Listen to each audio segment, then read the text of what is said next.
So it is 6:02. We do have a quorum. And this meeting of the Seguin Independent School District has been duly called, and notice of this meeting has been posted in accordance with the Texas Opens Meeting Act, Section 551.043 of the Texas Government Code. We're now going to stand to say our pledges. And Mr. Lewis, I'm assuming you're going to give us a flag or two. All right. All right. And I'll lead us this evening. I pledge allegiance to the the flag flag of the United States of America and to the republic for which it stands, one nation, under God, indivisible, with liberty and justice for all. Honor the Texas flag. I pledge I pledge allegiance allegiance to the Texas. one state, state under God, one and One. indivisible. I'll give us all a bit of time for a moment of silence now.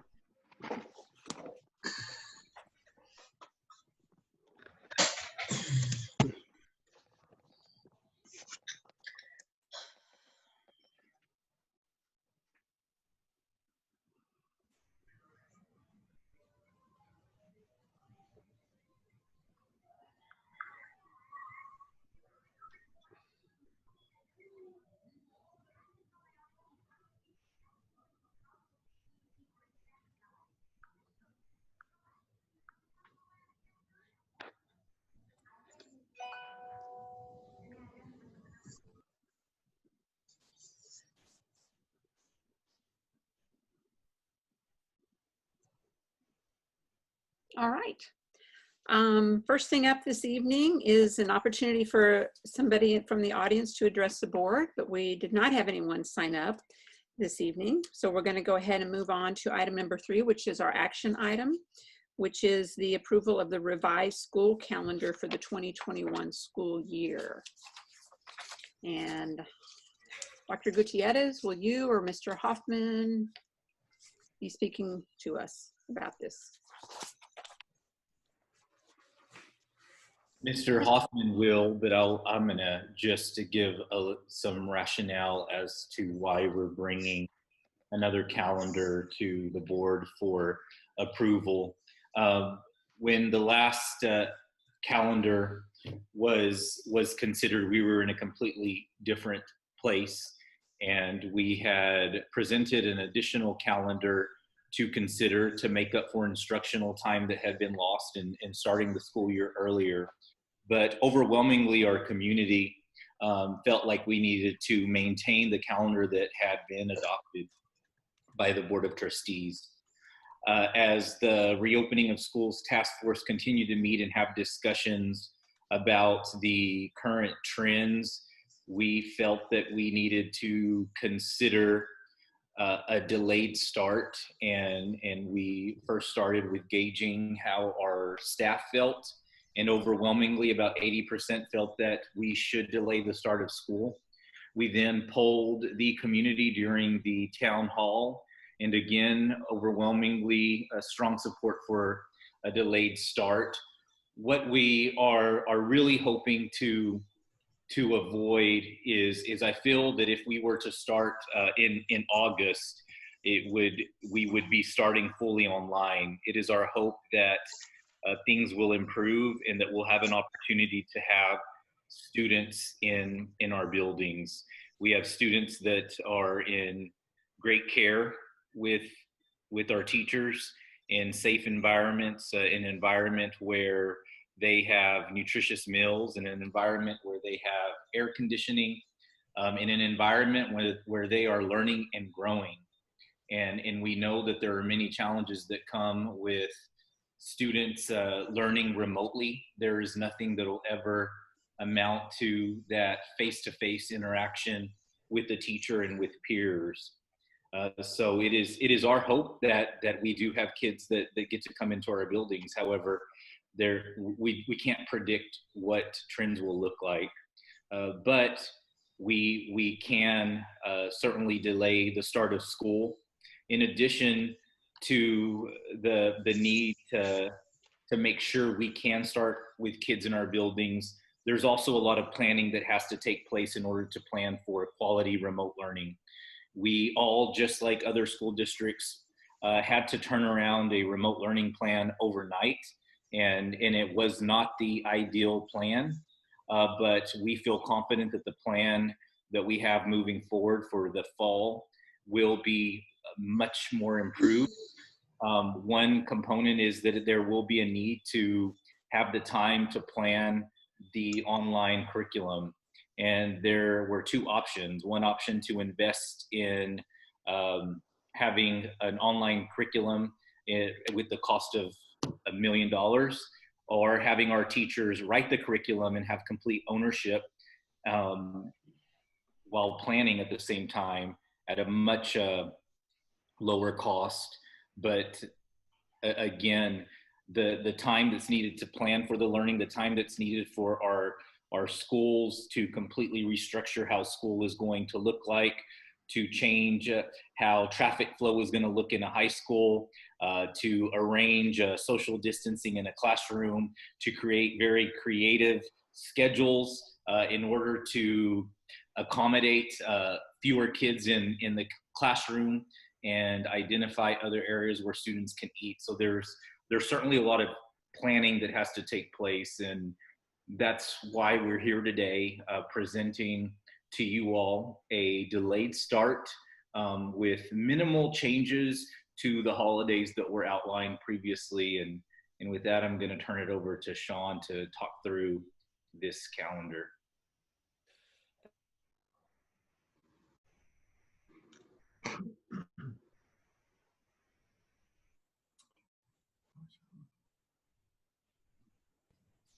Can anybody hear Sean? I cannot. Thank you, Dr. Gutierrez. Still can't. Nope. There you go. There you There go. you go.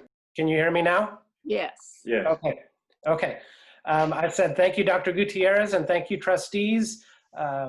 It's a pleasure to see you all. And I did comment that Mr. Moore, hello, and you are probably one of the better dressed individuals that any of us have seen since spring break, I think. So welcome. As Dr. Gutierrez said, it gave you some background on the reasons why Seguin ISD is looking at a delayed start. We've adjusted some of the nuts and bolts for our calendar to accommodate that late start.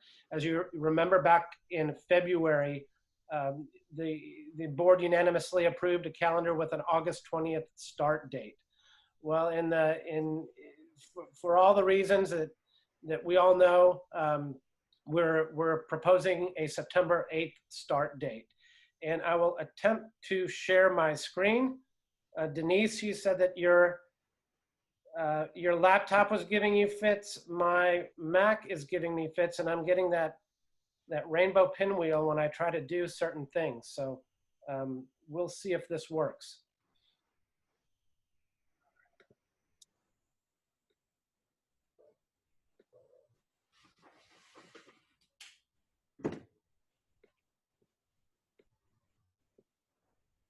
And let's see.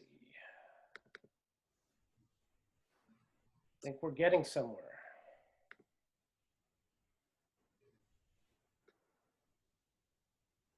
Y'all able to see the calendar? Yes. Okay. Yeah. Okay, so essentially what we did is we took the instructional days that we had in August and early September in our previous calendar, and we moved those for a Tuesday, September 8th start date. And the dates were essentially tacked on to the end of the year into June. So it puts us with a finish date, last day of school on Friday, June 11th of 2021. And a couple of adjustments that we made in order to accommodate this change.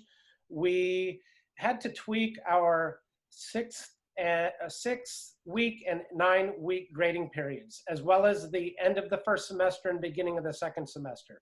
So we made those adjustments throughout the year, which caused us to end up with a semester change at the end of January. So the first semester will end on January 29th, which is a Friday. We'll start up the second semester on Monday, February 1st. And in doing so, it was a little bit of a blessing in disguise. We ended up with very even grading periods. So very even 6 and 9 week grading periods throughout the school year. So as Dr. Gutierrez mentioned, we tried to remain faithful to the calendar that the board approved in February as much as possible. But we did have to change, if you look at September, we did change a teacher professional development day that we had scheduled for September 25th. We changed, since that was originally going to be the end of a 6-week grading period, we went ahead and bumped that day. Sorry, I've got the pinwheel again, but we bumped that day into October. We also had a teacher PD day in October that we moved to November 6th. So you will see October 16th and November 6th. Those are new student holidays and teacher staff development days. And they coincide with the end of grading periods. We did also, in order to best accommodate and try to maintain close to 170 student instruction days, we did pull the October 9th Fair Day. That was a district holiday. We don't know now yet at this point whether Guadalupe County plans to cancel their fair. We know a neighboring county canceled their fair. But in order to maintain our student days, we went ahead and scheduled that as a day of instruction. Aside from the November 6th date, we didn't change anything in November, and we moved to December. You'll notice the semester doesn't end December 18th, and we did take out the early release day on December 18th in order to help maximize our student classroom hours. Again, January remains unchanged, save for the end of the first semester. Same as said for February with the start of the second semester. We did add a staff development day on March 12th. That's the end of a grading period. And Mr. Cantu and his staff were really wanting to have that additional time where our staff can get together and get some professional development and review curriculum writing. So that is a new student holiday on March the 12th. April remains unchanged, as does May. And then again, we get into June with June 11th as an early release day. In order to maintain the integrity of a 187-day teacher contract, you will notice that Saturday, June 12th is scheduled as a teacher work day. And we're hoping that we can work with that. They could possibly, our educators can possibly make up some hours during that last week of school, as they're probably going to be working late and putting in extra time anyways to account for that Saturday. And just jumping back real quick, you will notice that in August and early September, essentially we took those work days and teacher and service days that we originally had scheduled, and you see them here.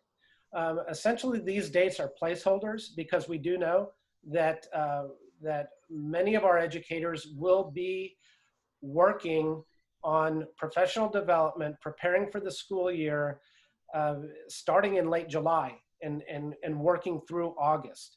So as this calendar is approved and shared with our staff, we will also be providing instruction to our educators, our teachers, with dates in August, late July, and in early September that they will be maybe putting in some hours. So, for example, August 17th, we will likely have an event that day, which our teachers will take part of. So they might not work September 3rd or September 4th, but again, the hours will be accounted for, and you know, we will maintain the integrity of their contract days. But we felt it important to keep these days on the calendar, just so questions would not arise, because people do count the days. Once this calendar is made public, they're accounting and making sure that we've crossed our T's and dotted our I's. So we wanted to maintain that aspect for all to see. There's already been, as far as professional learning, there's already been dates that have been secured, whether by the district or by specific campuses. An example that Mr. Hoffman pointed out was the virtual convocation, where we will have, we've already booked a keynote with Solution Tree. And so we will work with our campuses, and campuses will work with teachers to identify which days, and it's likely towards the end of that first week of September that teachers would have off. We just wanted to make sure we had those dates on the calendar so that people could see that our teachers do work 187 days, although they work many more days than 187. But it's going to look different by level and or by campus. Sean, the staff development day on March the 12th, is that going to be an on-campus or in-district, or can teachers comp that one out? Mrs. Moreno, that I'm not sure. I'm in just my conversations with Mr. Cantu and his desire to have a professional development day in early spring. We set that day aside. My guess, and I'm thinking he wants to have the staff development day on campus. Okay. As opposed to a comp day. That's going to be a work day. Okay. I will point out that there's still the 2 comp days the week of November of Thanksgiving, so teachers can still earn some comp when they're doing some of these summer things. There's 2 days they're going to earn for those 2 days, and that's part of their 187. Okay. And are we still doing parent conferences? We are, and essentially we have left that to the campuses to schedule, with the knowledge that our campus administrators know their communities and know their parents, and we left that open for them to do. Okay. You know, in the past we kind of had, when we had that Friday Fair Day, past couple of years, we had that Monday, the Columbus Day, following Fair Day, as a teacher work day, a student holiday, with the kind of with the expectation that served as a parent conference day. And some of our feedback has been that you know, we have to be flexible with parents and offer evenings and offer alternative times, as opposed to designating one day and expecting 100% participation on that day. Or they could even do Zoom conferences. Exactly. Yeah. And the other thing, meet the teachers. Yes. I guess that's not going to happen. Well, we haven't discussed it at length. It might be nice. It would be nice if we're able to do that. Yes. Considering that on September 8th, we we'll have kids in school, and we can look into exploring that option, as well as, like you said a moment ago, a virtual Zoom type of meet the teacher night. Especially for the younger ones, they really need to get eyes on a teacher. Definitely.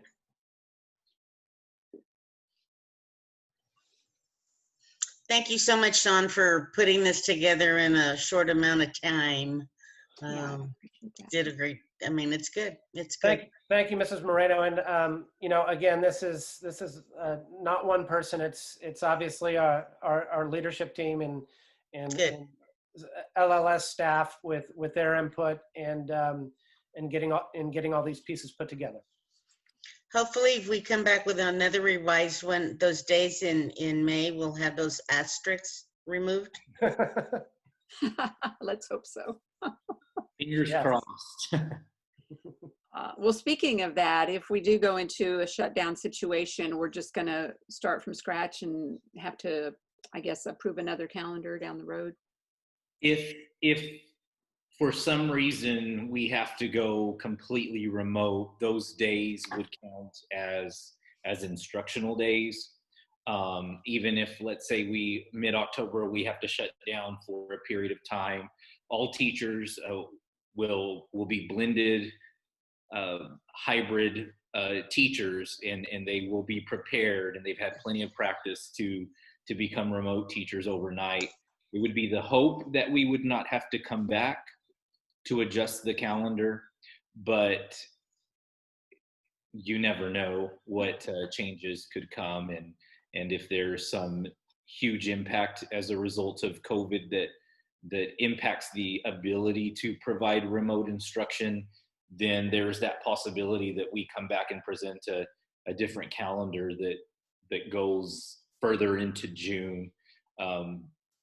But it's our hope that we'll be able to continue to provide instruction to students if we have to close a campus or close the district for a period of time.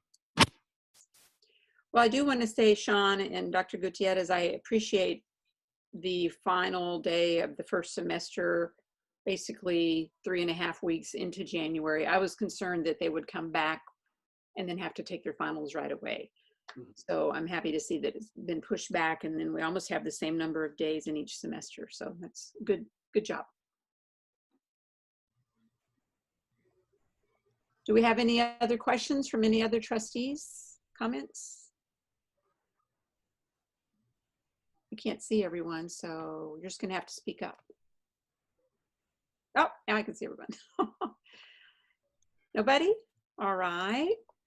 So do I hear a motion for approval of the revised 2020-21 school calendar? Madam President, I move to accept the revised calendar as read. Okay, thank you, Mr. Jenkins. I have a motion for approval. Do I have a second? Second. Second from Ms. Crittenden. Any further questions, comments? Ms. Right, Thomas all in Raines, I favor? think Ms. Moreno might have dropped out for a second. I mean, I Okay, well, we'll wait. think something might have happened. Hang on. There's a creature behind Linda, so watch out, Linda. I don't think his vote counts. He was not elected.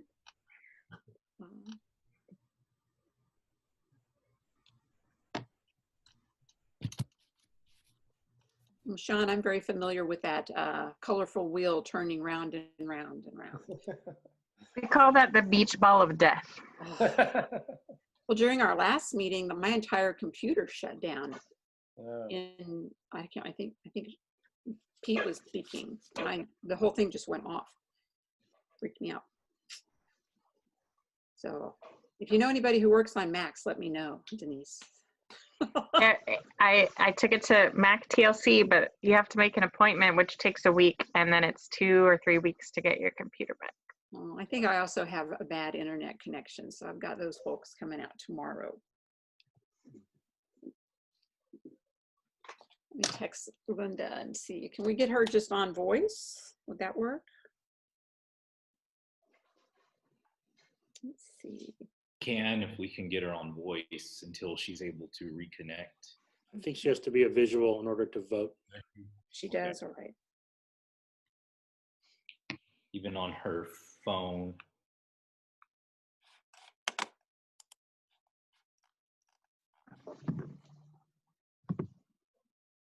Give her another minute. Hmm. Oh, I heard a beep.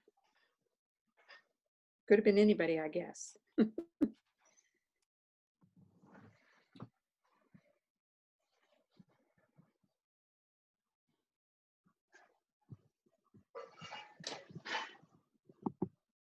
Mr. Orrin, you're being very patient.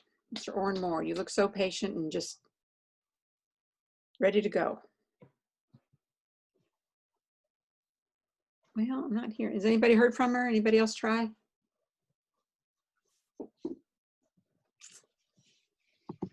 Got something here.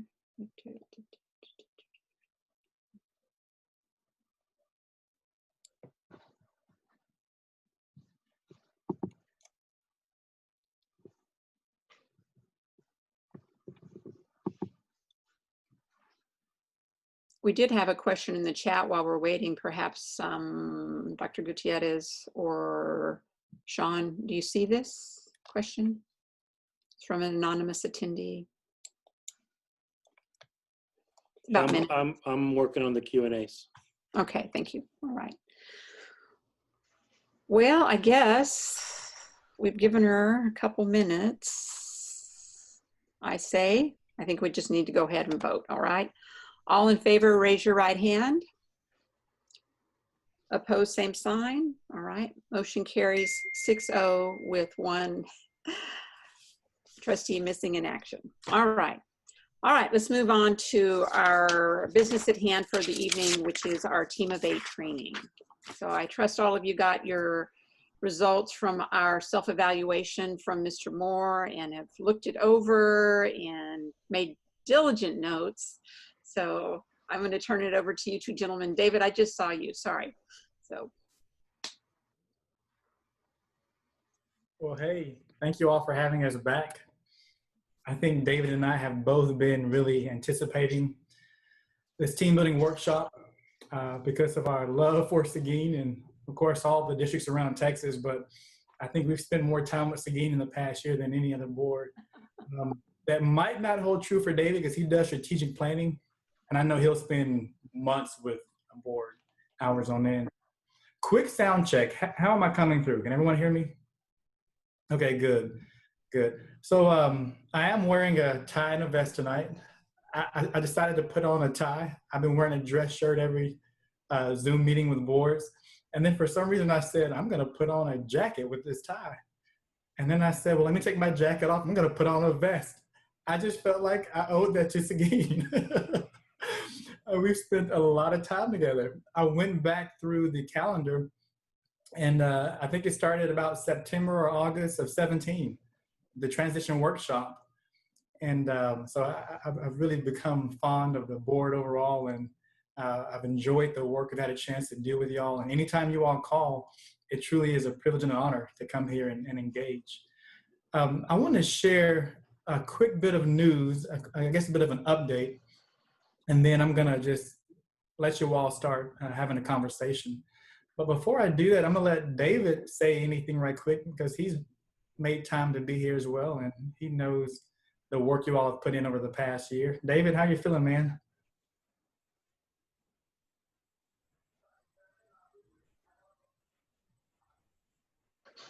Helps if I unmute here. Yeah, I've got 2 mutes because I have my executive assistant sitting next to me.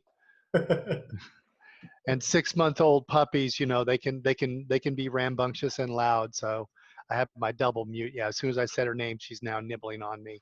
I'm really thrilled to be here tonight. I'm mostly gonna just kind of sit back, but if you have any questions about something that Orrin can't respond to, I'll be happy to answer as well as any assistance he needs. And I'm just, you know, I've been bragging about you all to districts all around the state, just the diligence that you all have had, because I know where you all came from just a few short years ago, and your whole team, not just the board superintendent team, but the administrative team, you know, the hours that you all spent together going through the XG processes and seeing the results that you all are getting is just real heartening to me. Thanks. I want to do a quick roundtable, just hear from everyone, the board and superintendent, how you're feeling. I know it's a broad question, but overall, how are you feeling about the work you've done and the work you're doing and the work that's ahead of you? And you can pick any category or genre to respond to. I'll start. I think I can speak for everybody and say I can't believe I'm saying this. We were disappointed that the STAR exams didn't take place because we had worked so hard. You know, the teachers, the administrators, leadership, everybody had worked so terribly hard, and we knew just in our bones that we were going to see some big changes. And so that was pretty disappointing. And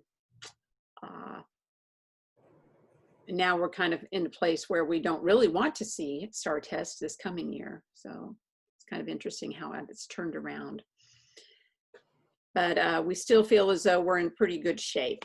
And I know that our teachers are going to be putting in just so much work in developing the curriculum for the district. And I personally think that's going to make a really big difference. You know, the sound of going with $1 million company who probably based in New York City or something like that.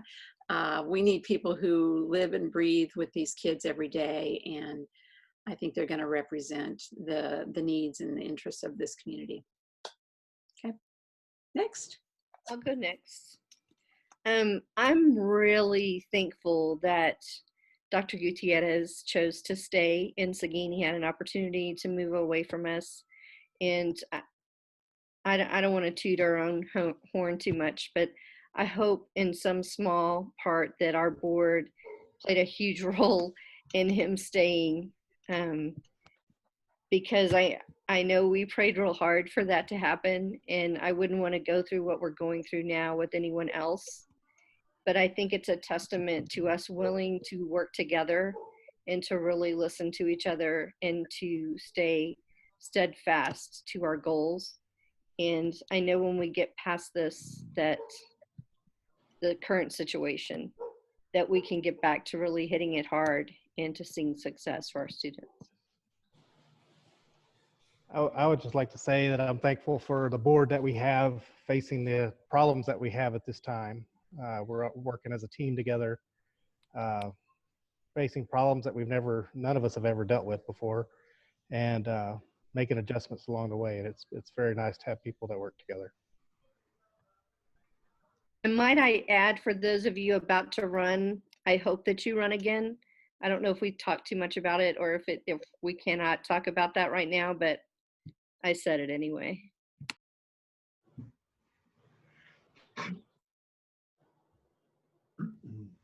I'd just like to. Well, I'll add this. Go ahead,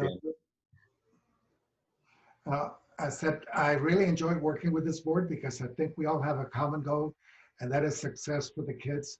And I really feel happy in serving with this board. And I can only imagine what's going to happen with the kids and the teachers and everybody else. Hopefully, good things will come out of this. I can't think of a better board to help the district navigate through these very challenging times that our staff and students and their families in this community is experiencing. I think we've been able to do some pretty amazing work over the last few months. And I think that we've been laser focused, but it's become just part of the way we operate to be centered. And yes, I think people were very disappointed that we could not STAR, especially our teachers as well. Many other districts were celebrating. Our principals and instructional coaches and our teachers were just devastated because the data was looking really great for them. But the reason why that data was looking great and we were seeing student gains is because we're all focused on the things that matter, and that starts with the board and the superintendent and trickles all the way down into the classroom. And we'll get back on our feet. We'll get through this, and I feel confident that everyone in the district, from the custodian to the school board member, is going to make sure that we are taking care of our students, especially as we transition back to school full time when normalcy returns. But I do have to say that I'm thankful, and yes, the board played a huge role. And I think that sometimes you experience things in life for a reason. It helps make you a stronger person, a stronger leader, and there were other factors at play here, but it was absolutely the board that made a significant difference. And I'm thankful for this board of trustees, because every single one truly cares about students, and that's why I believe that this board will be an award-winning board one day. But because of that, this is going to be a district that is high achieving, and we are becoming a destination district. And a lot of that is attributed to the board. When I came a few years ago, and I know I'm rambling, but there's so many great things that have happened. When I came a few years ago and met with the city and economic development, there was not a lot of movement happening, and they were very honest about what people thought of Seguin ISD and why developers didn't want to invest. And fast forward to today, and we've got thousands of homes being developed right now as we speak, and it's because of just the focus that we have from the board all the way to teacher teams that is making a difference and is being noticed.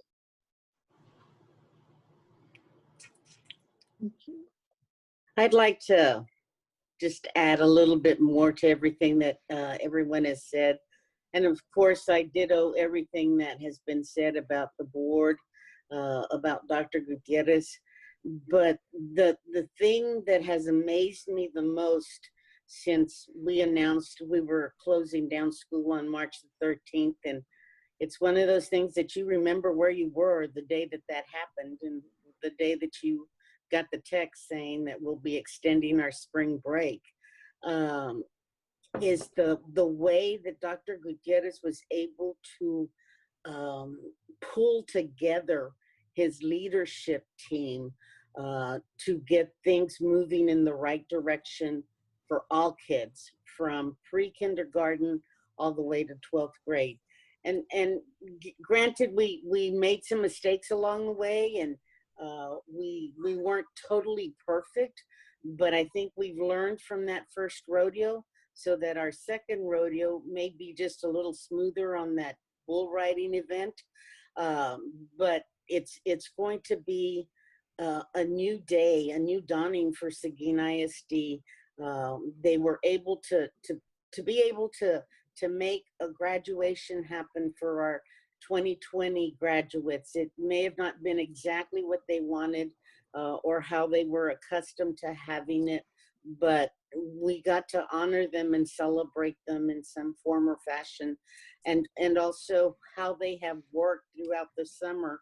And there have been changes, like the state has come in and said one thing, and then 2 days later, oh, no, we're going to do it this way. Oh, no, I think we're going to go this route. And our district, with the guidance of Dr. Gutierrez, being able to go forward with everything and manipulate the numbers and manipulate what needs to get accomplished. Like Dr. Gutierrez said, all the way from central office to the maintenance department, the nutrition workers who have worked so hard. So I think, you know, it's been a great ride, and something that I have sat back in just total amazement out as to how it has come together. And not only do I, you know, in Dr. Gutierrez stating that this is going to be an award-winning board, but it's also going to be an award-winning superintendent. I look forward to that day when we can call him Superintendent of the Year. I agree. Alejandro, I think you had your hand up. Yeah, I was just trying to unmute. To echo most of the comments that have been said already, and I too was amazed as far as how the whole district was able to adapt to this big challenge that came about in March. And I'm sure all that is going to be a learning experience, along with the progress that the task force has made that'll be implemented this coming semester. So I'm confident that, and hopeful that things will turn out okay. That's all. Okay. Anybody else? Denise? I just want to say it's very gratifying right now, at least before we've put out the calendar and put out some of the other things, that people have really said to me and said on social media that they're glad that the people that are in charge now are making these decisions, and that they trust the decision. They trust that Dr. Gutierrez and his team are going to keep, their children safe, or keep themselves safe for staff. And I think that means a lot. They're trusting us with something huge. And I think that means a lot in the future as well, because, as a district that's changed curriculum and changed things over different years, I think over the past few years, we have built up that trust. So when new things come in, they trust that the decision-making process behind that. I agree. And Dr. Gutierrez mentioned that we had new houses coming into the region, but I also want to point out we have a lot of teachers that are wanting to come into this district now. So that speaks volumes. Can I say something? Sure. As I was going to mention one other thing, now that you mentioned new teachers wanting to come to the district, I have thoroughly enjoyed watching the highlighting of all the new teachers coming into the district and where they're teaching and why they chose to be here. That has been very gratifying to see on a daily basis. I agree. Lots of fun.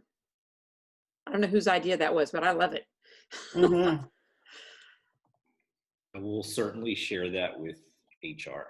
Okay. I would still like to have a big Zoom with all of them to meet us, if that's possible, to have all the new teachers on a big Zoom. I don't know if we can do that or not, but instead of having our little meet and greet that we usually do. We're going to try to continue with normal traditions in a virtual way. Well, this is exciting.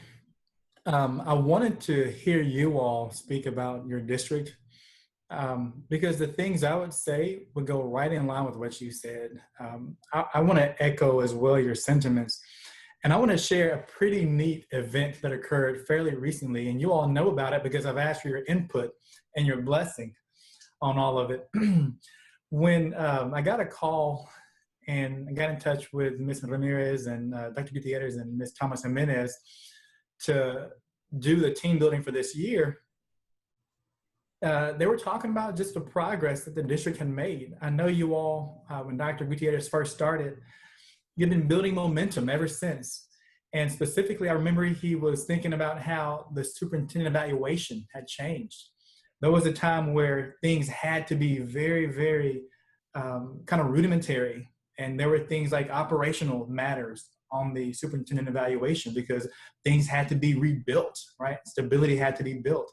And then I remember how you all progressed into doing more of the student focused, like Dr. Gutierrez said, laser focused stuff. But when he told me that on the phone, I kind of smiled to myself because it was so, textbook perfect as far as all the best research regarding governance. And I thought, here's a district having put in so much work. They work their tails off. And when they think about the things that they're focusing on now, it is literally the stuff that people have written research about. If boards do these things, they're highly correlated and have this predictable relationship with, improved student outcomes. You all were doing that. And so we needed a bright spot in our office. None of the consultants had been on the road for a long time. We needed a bright spot. I simply sent out a 2 little paragraph email to my boss and to all the consultants. You all know Dr. Gore, right? And to David and to Kay and to Bill. And I said, man, I just had a great talk with Seguin ISD. it just made me smile. It was a warm story. I just wanted them to have a little bit of sunshine in a very tough time. That email got forwarded to my boss's boss, Dr. Duran, who's over our division. And then it got forwarded to the new deputy executive director of TASB, the second in command. And at some point, I think even the executive director was copied on the email. And then it made it all the way to communications. The director and the head of communications got a hold of the email. Then it made it over to Doc Gonzalez over at GR and came back full circle. And then the director of communications said, well, I'm assuming this is going to be a story, right? This is a great story. And I thought, it is a great story. Let's write it up. And then they recommended it should be a feature, as in a feature is a bigger, more involved story, and that it should go in our Texas Lone Star, the publication that we print hard copy and put out. I was thrilled. And so I said, let me get Seguin's blessing and input from them, and I will gladly write that story, because I felt like the work you did, one, should be highlighted for as an act of gratitude to what you all have done, just for your own benefit. Highlight the hard work you've done on behalf of your community. It wasn't selfish, it was for your community. But then I thought about the learning opportunity, right? And I really felt that sincerely. And David and I mean, you can go back in the record. We've been saying since we first met you all how blessed we were to be a part of your journey, because it truly was your journey. And so in the article, I emphasized a few things. One, you all were moving when we met you. You were moving. You had a lot of momentum. You had your strategic plan. You had some bright heads in the room. Y'all were just hungry. And in this article, I recount how the first night I walked into that room, there were books at every place on the seat, on top of board packets. Remember that? Jim Collins, Good to Great? You all were doing a book study. I mean, you were just shaking and baking. And I write in this article, and I won't give too much away, but I feel like I stepped onto a fast-moving train. When I set foot in the boardroom, this board knew that it was going far and it was going to go fast. And I don't think you cared about where you were per se. You only cared about where you were in terms of taking notes, so you know which direction to go and how fast. But you all were just moving. And I thought, man, what an amazing opportunity to highlight the work that you have been doing. And I feel like whatever tool you would have chosen to use, you would have made the most of it. And so I keep saying we felt lucky to be a part of that process. I'm so glad you chose XG along that path. I'm glad you showed up at XG conferences. I'm glad you chose TASB. I feel like our job is to serve our members extremely well. And the more engagement we have with our members, the better we are able to serve them. And so it reminds me of this case study I read when I was in business school about Coke and Pepsi. And I remember the CEO wrote, man, I'm so glad we had a competitor like Coke. If we hadn't had, or Pepsi, if we hadn't had them, I would have prayed that God would create that kind of competitor. Now, while we aren't competitors, we do spur each other on to work harder. And you all have been that board. You all have been that board that has personally shaped my time at TASB, the way I view consulting and support, and the learning that we've had to improve XG, to improve team building. Again, you all have done that. So just a quick recap from you all inviting docs to go do a GR alleged update, to the candidate webinar that you host to make sure that people coming into the positions are already picking up momentum, to the team building, to the transition workshop, to you all did more than the required XG session. I think you did like 6 sessions. To the XG sessions, summits you attended, to the team building again, and then to a new upcoming candidate webinar. I feel blessed to have been invited to host that one. And what I'm going to do, you guys are not going to get a generic candidate webinar. You're going to get something from a very personal perspective. I'm going to tell those people attending, here's what Seguin is about. Here's what boardsmanship is about, but it will be personal. And you know what, Ms. Duncan? I agree. If everyone runs again, that will be a tremendous blessing for Seguin. If everyone feels like they're being called elsewhere, I pray and I hope other people pick up the mantle and improve. And that is, I mean that so sincerely. And I wanted to be able to give you all that update because I just have great things to say and great things to come to my heart. And I know things aren't perfect. And I know Ms. Moreno said, things aren't perfect and we are learning. But when we think about the big picture and what you all are doing, that's as good as it, it may as well call that perfect for what it is. So I'm glad that you all feel the same way and that you speak really highly of your system. I'm glad that you all feel that your superintendent responded exceptionally well when things went to the closure.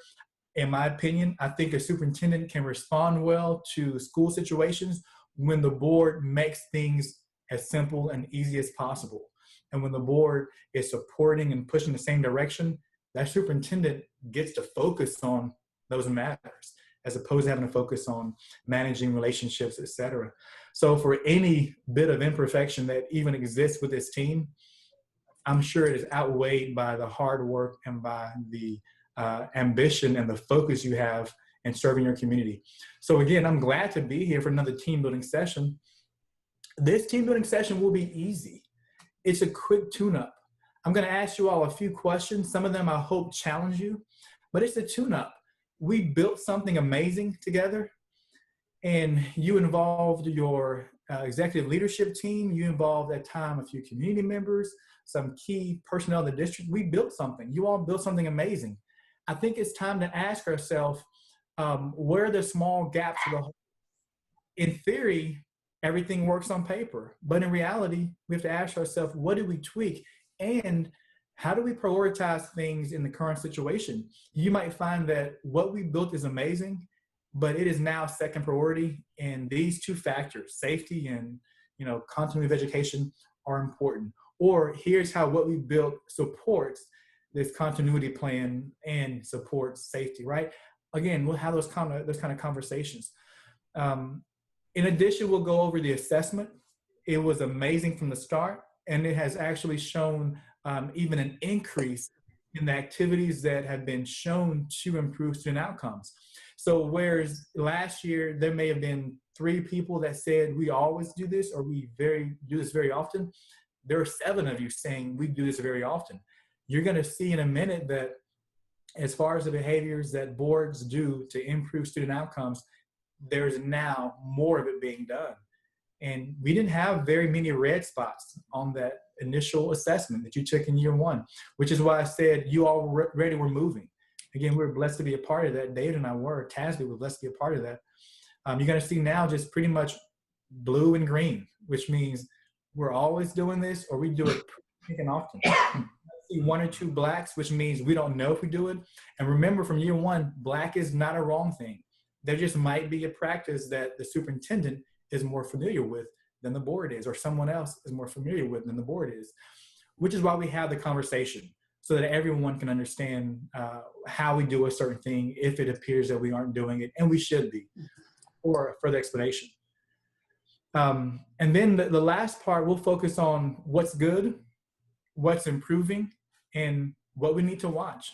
I think it's a simple way to filter the district's happenings for a board like you. If you all were not where you were, I think would pick 1 or 2 things to really key in on and focus on. But I feel like you will have that momentum and you're moving.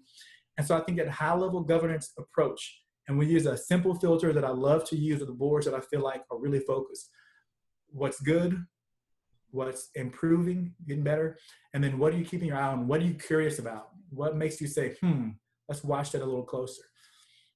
So without further ado, any comments before I share my screen and pull up the assessment? Okay, what I've done is I've chosen, and I admit, I'm going to tell you ahead of time, it's going to be a little bit tedious. 1, 2, 3, 4, 5, 6, about 15 questions that I want to get your insight on. If you don't have comments, we're going to move on. But if you have a comment, I want to explore that question and again, develop even a more keen focus in that area. As well, if you see a question as we go through them that you want to dig into, by all means dig into it. I think we're all comfortable letting this board have a discussion because of where you are. Does that make sense? Again, you're all pretty much focused and keen on the same thing. It'll be so much more beneficial for you all to talk way more than David. I'm going to share my screen and pull up that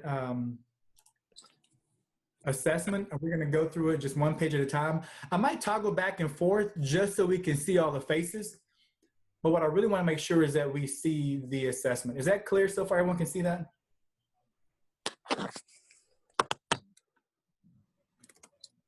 Everyone see page 1? Okay, good. So you all took it in 2019 and again in 2020. You're going to see on the bottom, your first year you took it. And remember, the proportions are, we practice this, or we do this always, is green, blue most of the time, yellow some of the time, red never, and then black, I don't know if we do it. And as a recap, these tested you in 5 key areas. These areas do line up with the State Board of Education's framework for governance, but it's also rooted in WASDA board research self-assessment that really does check for these evidence-based 5 key areas. Standard 1 is just responsible school governance. Standard 2, high expectations, setting high expectations. 3, creating conditions for district-wide success. You might recognize some of these from the gallery walk in session 2 of XG. 4 is a big one, accountability. We'll spend quite a bit of time talking in 4 and in part 2 and 4 are big ones. And then of course 5 is engage the community. There are some odd questions, admittedly, in standard 5 because there are things that Texas boards are not required to do. But if they do them, they can be helpful, but they aren't required to do. So if you see an I don't know or we don't do it in 5, there's no need to worry about that. So you'll see 2019 below, and then right above that, the same question, same responses, or same questions, et cetera, asked, but a year later, 2020, right on top of 2019. So you can see how you all have grown as a board in your behavior. So I'm going to go slowly through this, but I'll stop on the ones that I want to dig into. Question 4 was the first one. It's worth noting, just seeing how all of you are saying always or most of the time, we're basing our decision on what's best for student success. A little bit of growth from where it was half and half. Again, really high marks last year, but look at the difference. That says you are as aligned as we've been saying you are.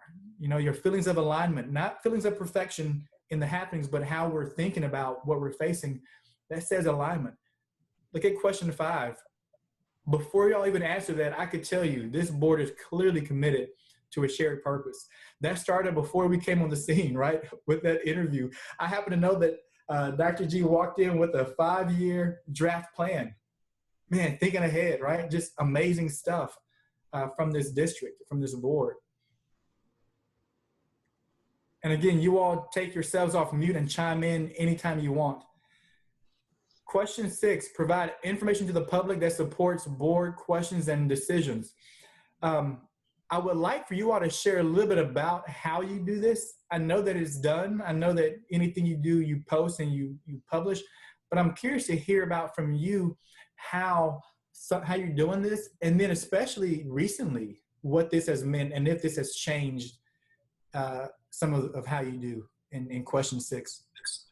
I think some of the progress that we've made over the last few years has been the improved transparency when it comes to making decisions, specifically during board meetings, and making sure that we're keeping the community informed. That's something that this board, everyone feels strongly about. Communicating often, communicating early, and communicating in a transparent way. And in addition to how we communicate big decisions, our trustees do a good job of sharing information out there in the community, whether it's in local groups or churches, but even on social media. Is there more that can be done? Absolutely.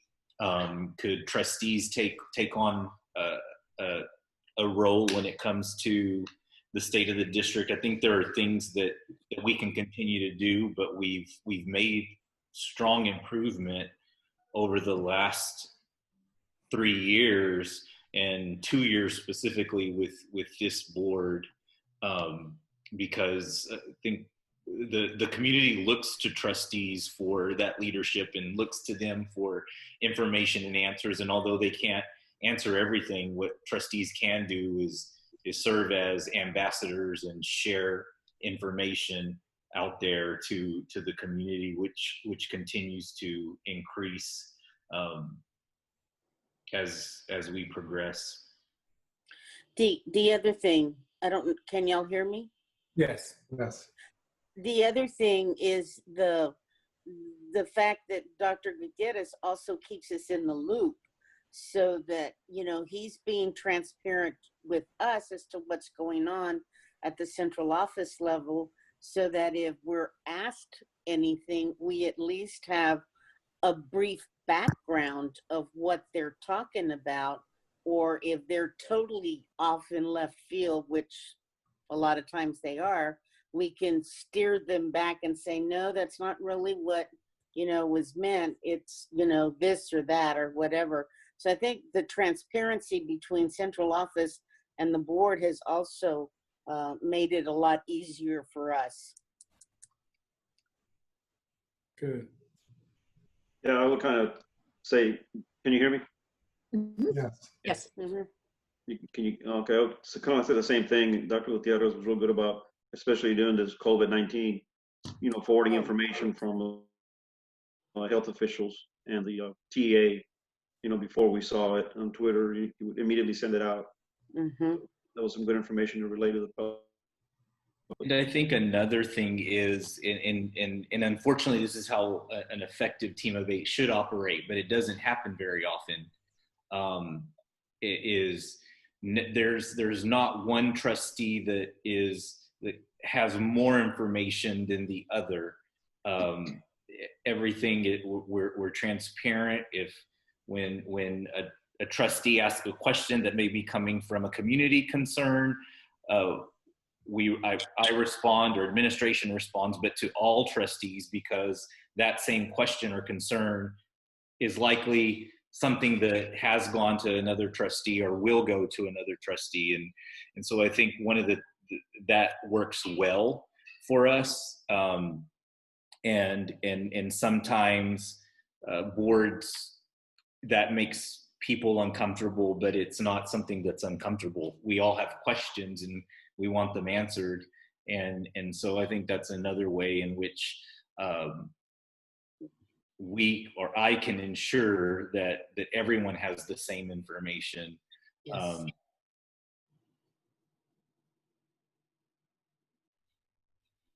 It's very appreciated, very appreciated. It is. I mean, I think that Dr. Gutierrez, you and your staff have a keen ear to the ground. And even if there are just some rumors going out and about in the community and y'all hear about it, you reach out to us to set us straight before those rumors continue to grow. So I really appreciate that. Sometimes things just travel at lightning speed and can't help it, but we do try to keep a pulse on things. And I think that has, when I think 2-3 years ago, in making decisions that became controversial, they truly didn't have to be. And I was still new to the community, and I think about the piano. But there are things that you can do as a board to be proactive, to feed the community information, to ensure that people are well informed and understand. And I think that we continue to make improvements in that area, that when we make decisions, that people are they're well informed and they're accepting of those decisions. One of the major decisions tonight is the calendar. And that can be controversial, especially when you're changing it after you've already adopted one. But it's about that team approach and making sure we're keeping our community and our constituents informed. It makes a big difference.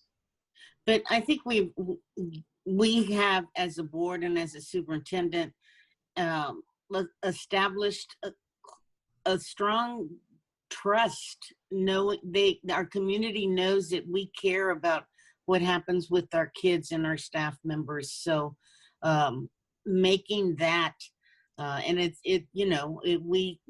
we started where there was very little trust in the board when your first year that you were here, Dr. Gutierrez, to now where I think that you have established yourself as someone that is going to make the right decisions and think about the outcome for kids and staff, and they know that you have our support. And so I think that speaks speaks loud for us.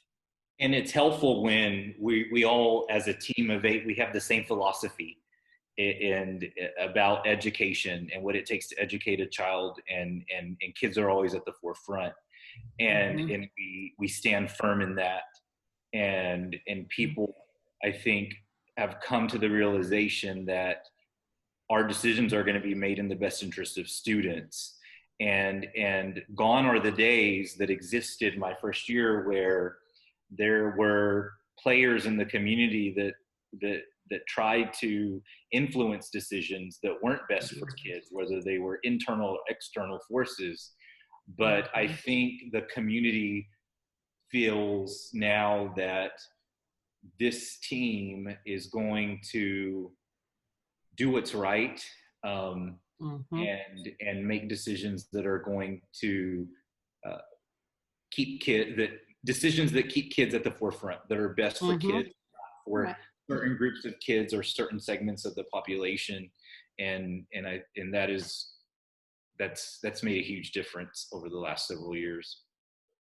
And I do think this board is unique, and Oren, you can straighten me out if I'm not right about this, but I don't see any really strong agendas from any of these trustees. I mean, we all have our interests, yes, but at the end of the day, when it comes time to make a decision, we're not thinking about those interests and putting them at the, in the forefront, and there are no hidden agendas. We're all just working for the betterment of the education of these students. I agree. And take it as a compliment. It's going to sound interesting. You all are so focused. I've been around you. I know a lot about you. But to some degree, I don't know who you are. And that's because you have only come to and talk about the board. I mean, the work of the board. Does that make sense? Yes, it's it does. Incredible to have so many amazing people, but then who they are only shines through in terms of their passion for the kids.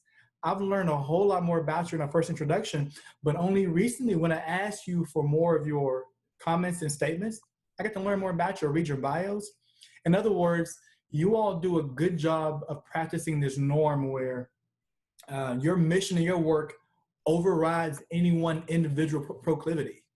And we talked about that maybe with you, but that's one of the most powerful norms of a team: empathy and then conversational turn taking. In other words, these norms say, here's who I am as an individual, but when I come to the team norms override. Again, laser focus. Dr. Gutierrez said it best. So yeah, you are unique in that. And one more comment. As board president, Ms. Thomas, she doesn't even do all the talking. Like across the board, everyone talks. And to me, that's so incredible. If I were just to sit back and didn't see who called the meeting to order and who, ran, I wouldn't know who the board president was. I love to see an engaged, level team, and you guys are level, but at the same time, she's clearly a leader. And again, I wrote about these things in the article because it was impressive. I want to make another comment too, because it has to do with equity. You all lead by example. Something I noticed about you, the way you all speak on the board, no one flaunts their seniority, no one flaunts their past education experience, their professional expertise. It's all about equity, right? And I'm gonna tell you how it came through that I found amazing. I don't know if you recall, but again, I took notes. In our transition workshop 3 years ago, I asked the superintendent, what is one thing you expect from the board? What do you need to be successful? Dr. Gutierrez said, I need equitable systems. I need there to be equity across the campus. I don't know if you recall that, but it stuck out. You were one of the, well, not one of, the only board so far in a transition workshop to express that expectation. I thought that was amazing. Equity across every campus, across every student group. But look at the values. I'm gonna single out Mr. Amador for a second because he said something that has stuck with me. You remember when we were talking in session 3 about data, Mr. Cantu had given a presentation and he says, it looks like the appropriate place for us to be is in the green. When you see scores and students in the green, that's good. Mr. Amador asked him, if this was your kid, what would you want? Do you remember that? Yes. And then he said, I would want the green, the same thing for my kid. If this is my personal kid. And then you nodded, like, okay. And I thought, that's amazing. Here's a board member saying, we don't think, based on whatever kind of kid we think is enrolled at Seguin, that we should lower or up the standards. We want the community to see that whatever standards our employees have for their own kids, we have for the whole system. I thought that was incredible. But it's this idea of equity that goes all the way through. For example, you all have improved the way you want your teachers to learn, invested time and energy into professional development. But look at what you were doing from the beginning with the book study, right? Improving yourselves, learning together as a team. There's this sense of equity in that you all expect the system to grow and to change and improve, but we're going to do it too. It applies to everyone. And I find that so refreshing, you all leading by example. And the reason I'm mentioning that, to bring it back in, it goes back to trust. You all just mentioned trust, how much the community trusts you. That's where houses are going up. That's why teachers are flocking in, because you all have built that system and people trust you because you lead by example. And your standards that you have for the system, you hold for yourself. You all have put in a heck of a lot of time and work.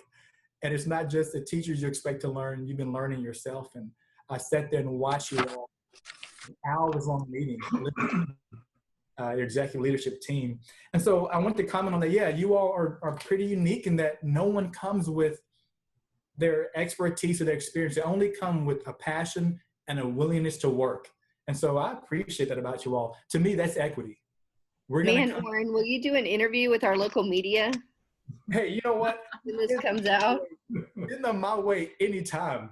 And when the article comes out, seriously, you show them that article. You show them that. I want y'all to see that and them to show your hard Dude, work. do you know who you're talking to? Of course I'll show it to them. I'll turn it back over to you all. Is there anything else that you feel like is worth mentioning in terms of providing information so that the board really shows justification for its decisions? What else? I just think we've come so far in that from where we were before. That was one of the huge issues with the board. And it was one of the ways that I started going to board meetings, because it was the only way to get information. There was no information coming out about so many of the decisions. And unless you could get in front of somebody, there was no information. So I'm really proud of the way we are striving to make that better. The way we've come together, right? Because, the previous, years back, the board was not transparent at all, even though we're lucky enough in this town to have 2 newspapers, a radio station.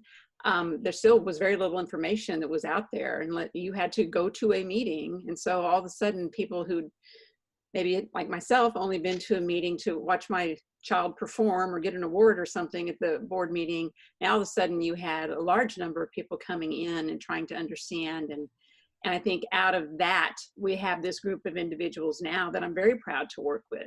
I think there's an incredible amount of trust on this board. And I think we've come a long way. And I think we're going to continue on that upward trajectory. And a quick tip, I think we've kind of played this fully, but a quick tip as we move on: don't ever be shy about sharing with the community what your plans are. And I'll just be quite candid. I've heard teams even say that they would rather not show them the full details of the plan because there could be some backlash if they don't meet the goal, if they fail. But can you imagine how that community would feel if they did catch full wind of what the full plan was and they were kept out of that? And then can you imagine how they would feel if they learned it was intentional?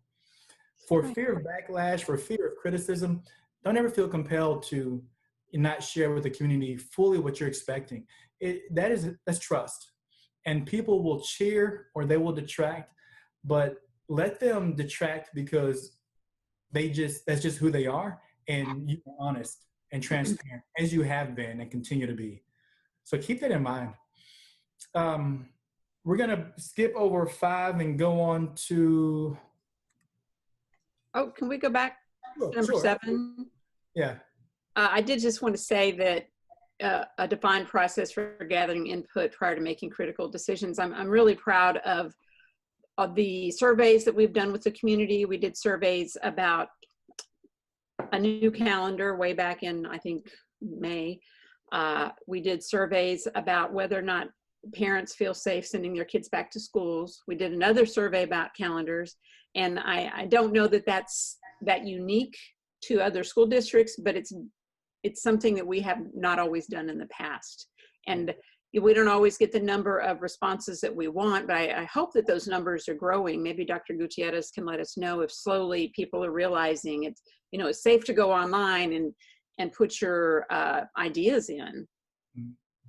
We've had, when we put out surveys, we have huge participation. I know it was for the survey about how parents felt and employees felt about returning to school. There were over 2,000 participants. I don't remember the exact number. I'd have to look at it again.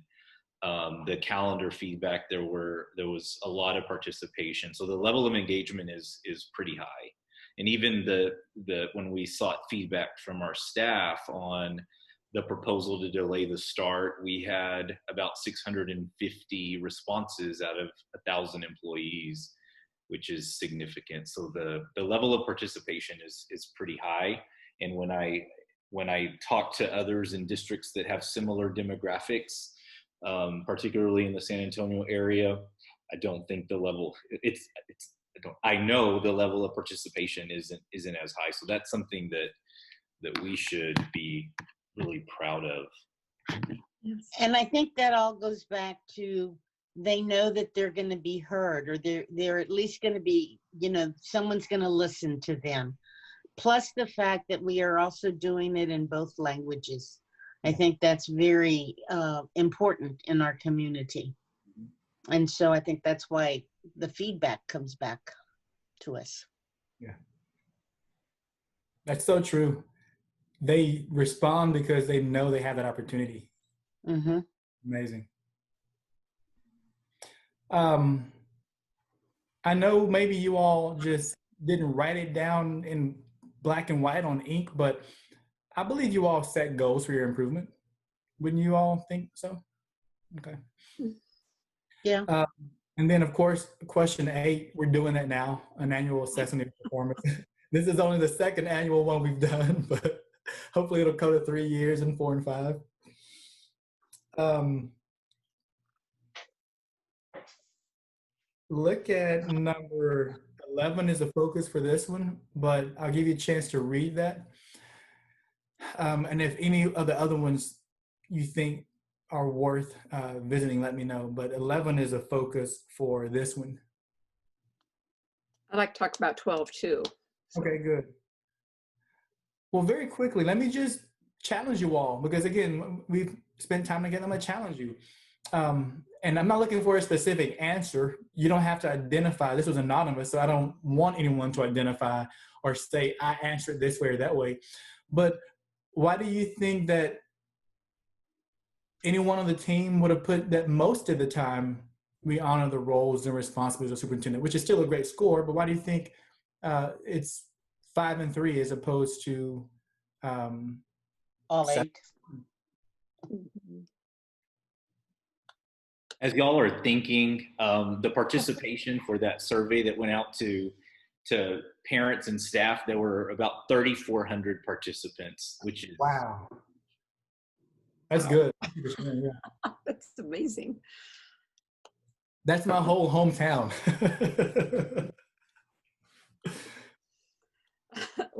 Okay. I'm trying to think about number 11. Perhaps some of us feel like, maybe feel a little guilty about throwing things at Dr. Gutierrez and saying, I think we need to do this and this and, X, Y, and Z. Or I know I've said to him, I think you should consider X, Y, and Z. And that's the only thing I can think of for not always. Anybody else? No, I mean, I can just add that I'm a little surprised also. I thought it would be higher than that on number 11. You would have had more green. Yeah.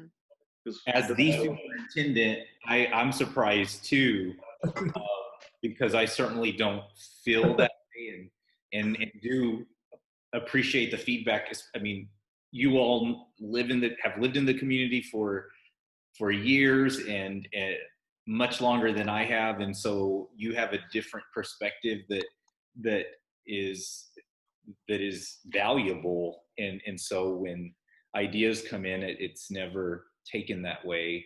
So I'm just trying to understand why there's not as much green there.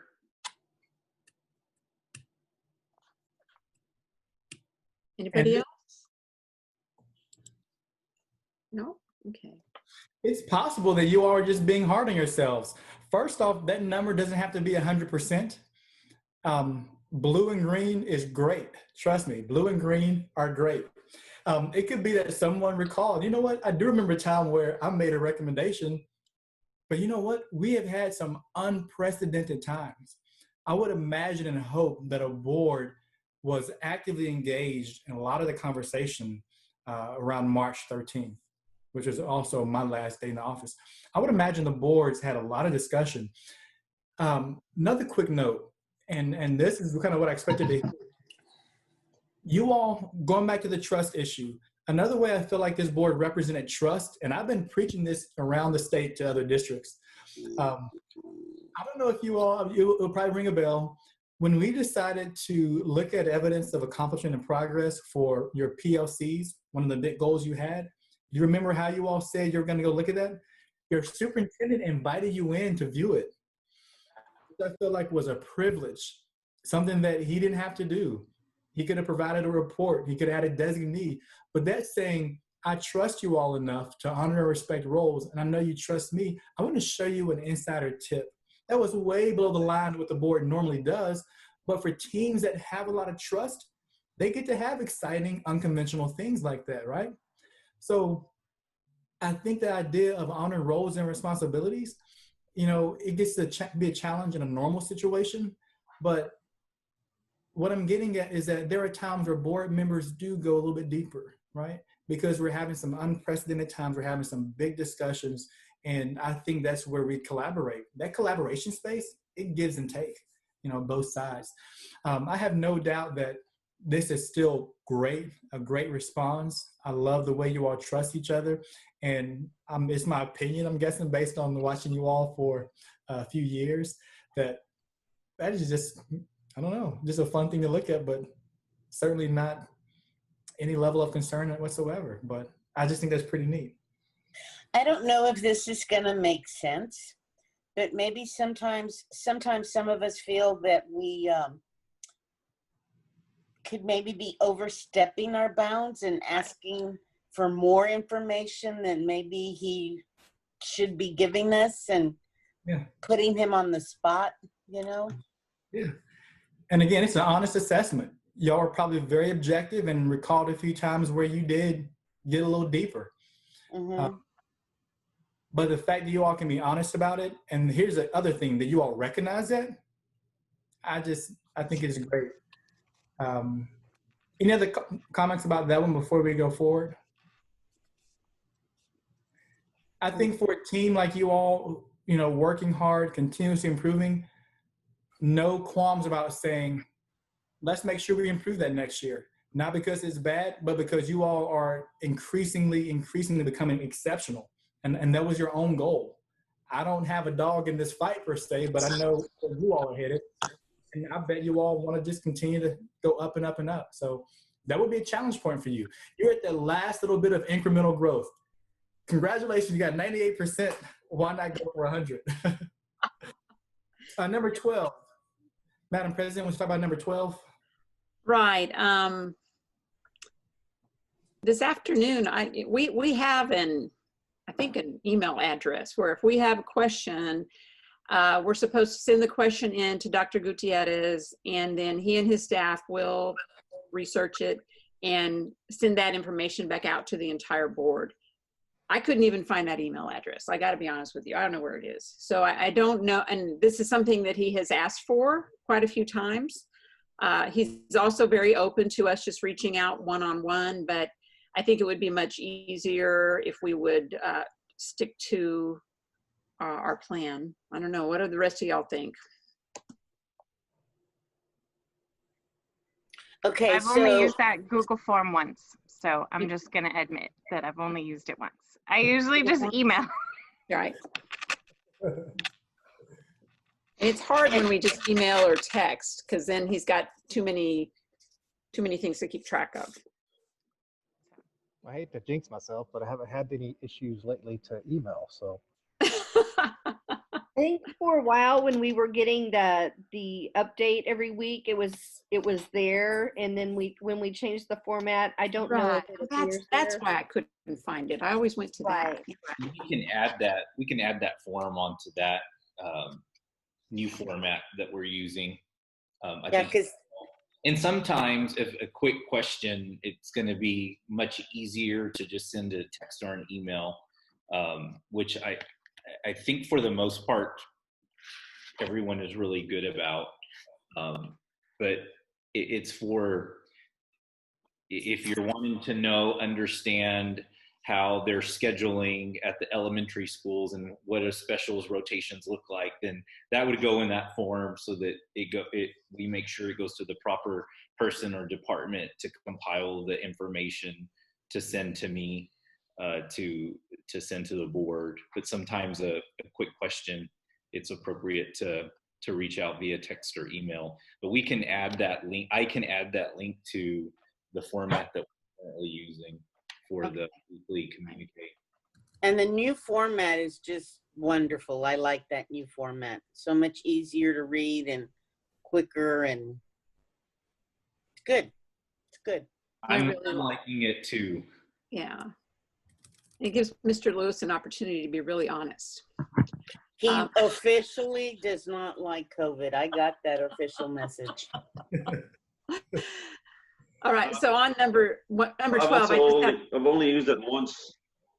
No, I've only Yes. used it once also, but I think, as Dr. Gutierrez alluded to earlier, a text or an email, and then once again, he sends it out to the whole board. So that pretty much covers it. It was my understanding that, for example, the one that's written, it would be something that would require more time. Right, more time to and answer. research. Right. So if you're okay, Dr. Gutierrez, with just sending you occasional emails or text messages for things that you can answer, I guess, off the top of your head or with very little effort. I think that's working because sometimes it's a pressing matter that needs a response, and for the most part, the responses go to everyone unless it's a very unique question. But I think we've been doing a pretty good job of that as of late. Hey, sometimes inquiring minds just need to know right away. I'm just kidding. And so when we get an email from a parent, a concerned parent, like I did on the Vogel issue for the 4th grade teachers, we're still doing the same protocol of forwarding that email to you and then just responding to the parent that we have received the email and that you will be getting back to them. We're still with that format, correct? Yes. And depending on what that concern is, it may be something that is just a quick update to you. It's not, if it's something that is a bigger issue, then the entire board is copied. Right. But I'm assuming that then you take care of responding to that parent. Correct. Thank you. And the only other thing I wanted to say on number 12 was we just have to be very mindful of not replying all trustees. So if you still have another follow-up question for something that he has sent, just send that question to him. We shouldn't be discussing things in an email. Okay.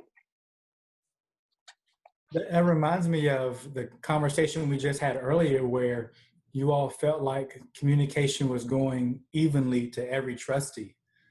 That's important. It's not just the board president, superintendent in the know. It's the whole group. And that is vitally important. And I know of teams that are struggling now because they aren't sure who all is receiving what communication, but it should be level. Everyone's vote carries the same weight. One more comment that I want to add, again, because I'm going to challenge you all, because you're that kind of board. I love that you all have candidate webinars. Candidate information sessions. I wonder what you will tell candidates in terms of a resource to learn about what we're doing, and specifically what Seguin is doing. but also resources about just boardsmanship. At some point, I hope you would hand them your board operating procedures and point them to a very succinct part that shows the expectation, the legacy, and the momentum of this team. Because I feel like, again, for high functioning teams, they ought to make it very personal, because there's a culture that has been built. And the same way that this culture compels you all as individuals to lay that down and come without agendas and focus on the group, that same culture will compel the next group of people to come in. And again, it's not that who you are doesn't matter. It's just that what you're overseeing matters so much more. That's a culture. That's a culture that has to be passed down, the expectation. People should be terrified to run for this board and get on it and bring along with it their own agenda, because the culture just shouldn't tolerate it. That's an ideal world. They should be terrified to come on here with anything less than what's best for the kids. They should be thinking, oh, whoa, whoa, whoa. If you're going to run for the board, make sure you know your stuff. They don't play that, right? But I wonder what opportunities exist for you all to write some of that in your board operating procedures, so that when a new member comes in, they say, you know what? We have written protocols for the way we interact, just in that one section, let alone for the way we comport ourselves on the board, bench, or everything else on the dais. But anyway, I'm going to come back to that a little bit later, because I think how you prepare the next generation is going to be important too. Let's go to, let me check in right quick. Even though we're virtual, I still give people breaks like we would in person, top of the hour. How are you all feeling? Do you need a break? I'm good. I'm okay. Okay, Madam President, make sure you keep me in line. You know, I will. Well, okay, good. So when you know we need one, say, hey, pause, and we'll take a break. Let's go to question, I'll scroll slowly, but I'm heading to question number 17. I don't know how well you all think you do it, but 13, you nail it. I'm gonna do a correction. I'm gonna say that's, you know, you do it, whether you realize it or not. Yeah, I think just not knowing what all the research is, that's probably why I didn't score it a little higher. I mean, I know some of the research from the training that we've been through, but I was just being cautious here. Yeah, it makes perfect sense. We don't know what all is out there, sure. And I will tell you, the reason I laugh, so I'll be even more specific. I was being discreet before. What compelled me to write the article was Dr. Gutierrez said, I remember on my first evaluation, we had operational things like buses and, you know, other kind of thing. And Ivan Lawrence and Bill McCall wrote specifically about the killer bees. Do you remember that? In 1566, the killer bees, buses, buildings, and right? And it was so impressive to see that this board was way beyond that. He says, now we have 3 very student-focused goals. And so that's why I smiled and I said, man, and when I mentioned in the beginning of the training session, I said, according to theory, you all are doing the things that just are textbook. So yeah, you're doing it. You may not know all what's out there, but a lot of that just comes from just having a heart. You all have managed to do what, I guess, do the right thing just because of your heart, student focus, which is why people are able to observe and then put it in research. And one more comment, a way a lot of the research was gathered is from watching successful teams. So if I can blow your head up one more time, the research from Lighthouse was observational. If you recall, they looked at districts that were doing well and they were moving. They were moving, a lot of progress and momentum. Then they took note of what they were doing. Likewise, if I say, you know what, Seguin, they're moving, whether they are where they want to be or not, but they're moving, good momentum, what are they doing? I would write down the same things the research shows. Does that make sense? So the behavior informed the means, or the end informed the means. It's not like we go into schools and set up experiments. That would be bad wrong. Can you imagine? Let's give this group of kids a really low impact teacher. Let's give this district no resources. That'd be horrible. So the best governance research looks at the good things happening and then extracts the methods and the means. So you all are doing it whether you know it or not, which is not surprising. So question 17. I want to simply look at the change and get your idea of what it is you think you do to promote continuous improvement. I have my impression, but I want to hear more about what you think you do to promote continuous improvement. I think you hit on it a little bit earlier. I think one of the biggest things that I've seen is the amount of funds that we've allocated for teacher improvement and for them to go to different conferences and to learn more. I think that that's really where we've put a lot of focus on, and I think that is important, and I want to keep doing that. And I think it's incredible that the teachers and administrators are actually writing our own curriculum this year, and that they have ownership and input, and I think it's really going to serve us well this year. Good deal. I think also we've put a lot of importance to our curriculum and have been able to stay focused in that curriculum and move. You can see the improvement of what is happening in the classrooms, and to have a stable curriculum through PLCs and rigor and relevance. And that also goes back to what Linda said about we providing the funds in order for our staff to do that. But that's my number one thing that I have seen that continues to improve. I think we can attribute a lot of that to having Dr. Gutierrez having brought in Mark Cantu. I think he's made a big difference. And then the way that he works with the staff is really quite remarkable. Yeah, they have a great deal of respect for him. Mm-hmm. I think the stability has made a difference, and we know that for 11 or 12 years there was change every in curriculum, and with having Jason for 3 years and Mark and Jason working alongside each other for 2, and then Mark continuing the work that happened the past few years with Jason.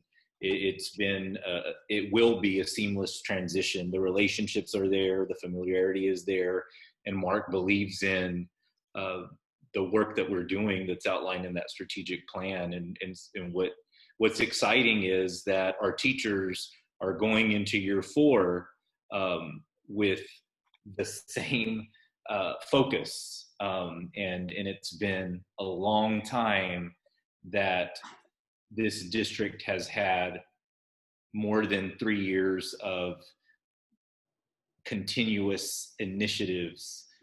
So I think that's really huge. Amen to that. Yes. I think part of the explanation on the progress that we made is there were 4 new board members in 2019. So after we started seeing some more presentations and the work that was actually being done, I think that, that's why one of the reasons why it's bumped it up. Yeah.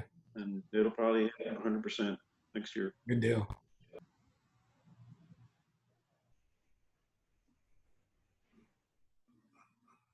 So let me show you another example of how you're practicing the best governance techniques, whether you know they are called that or not. And I'm going to again refer to the Lighthouse research. And you can look at other sources as well, whether McCrill or other ones. But very specifically, and even at TASB, when we do our salary surveys, we're learning what keeps teachers, and it varies depending on your area. And we also are learning more and more about what improves student performance. We know that high support classrooms improve student performance. Those teachers teach a variety of different ways and they improve student outcomes. But those teachers need ideas, they need development, they need that training and instruction. You can't expect people to be successful if they don't have a good bag of tricks or knowledge. And so when Ms. Duncan was talking about we've invested money in teachers and professional development, and again, it's a line right out of the Iowa Lighthouse Research Project. When they looked at what districts do to improve performance, they took it one step further. They said, what's the best return? Is it hiring veteran teachers? Is it giving teachers raises? or is it professional development? And they found time and again, and many sources kind of corroborate this, professional development goes a long way. You get the biggest return. Now, I'm not saying that we should not give teachers raises. Heck, we should give them as much money as our systems can afford. But you get a lot of return when you hire and then you develop teachers. And from TASB research, we know that teachers in rural areas, the first year teachers are the ones that tend to turn over quickly. And it helps if they went to school near your area or that's their hometown. But people who invest money in recruiting teachers, sometimes it goes well for them, but depending on where you're located, especially in a rural area, those are the first ones to go. You can recruit and retain or attempt to retain quote unquote highly qualified teachers, but man, you get them for a year and they're out. You'll see successful systems doing what you all just said you did, invest in training and development. Teach a teacher how to manage a classroom, how to creatively deal with those discipline outbursts, how to make curriculum fresh and exciting. The fact that you all can save $1 million by having your own teachers develop curriculum instead of paying someone. And I love what your president said. Let's let someone who knows our community and our kids develop curriculum. That person's able to do that because they've been invested. And yeah, Mr. Cantu, man, gives clear, amazing data presentations. I also mentioned that in the article because it was outstanding. Again, you all are investing in that. So that's a long way of saying, Ms. Duncan, that's another example of how you all practice the best governance techniques, whether you know someone else said that that lines up with the research. And then the fact that you all as a board are supporting that. I love it that when I asked, what are your steps to continuous improvement, you went right to the front line of this battle. No one said, oh man, we tightened up the reins on our superintendent. We gave him 15 new expectations. We tightened up the reins on our teachers. Now we do walkthroughs. No one said that, right? That might be a part of it, but what you showed was we invest heavily in the people who are investing directly with our kids. And a lot of people would hope it's obvious that your teachers have to grow and be supported, and I mean really supported. But I think we forget that because we're so high up. We forget to come down a little bit to see that front line. But I'm so glad y'all mentioned that. Incredible. It's back to that equity issue, right? Across the board, making sure everyone has what they need. I keep going off because it's so exciting. I can't get enough of it. All right, bring it back in, Oren. Okay. And I think the staff also seeing us on their campuses with their data dialogues or in PLCs with them or in professional development that they're holding on campus, whether it be with the teachers and aides or if it's with the principals and assistant principals. I think that makes them realize that we care. Yes. We're walking right alongside you, not in front of you, not behind you, but right alongside with you on this. And I remember you wrote that in the quote, and I felt like that was so amazing for teachers to see y'all in data dialogues. Man, they have to be convinced that you care about what matters most to them. I mean, after all, they are the final lever. If they don't get the job done, nothing else matters. What's the point of perfect bus schedules if kids don't learn when they get there, right? We may be in the black in our finances, but nobody's learning anything. That's important, but we're missing something. Question 19.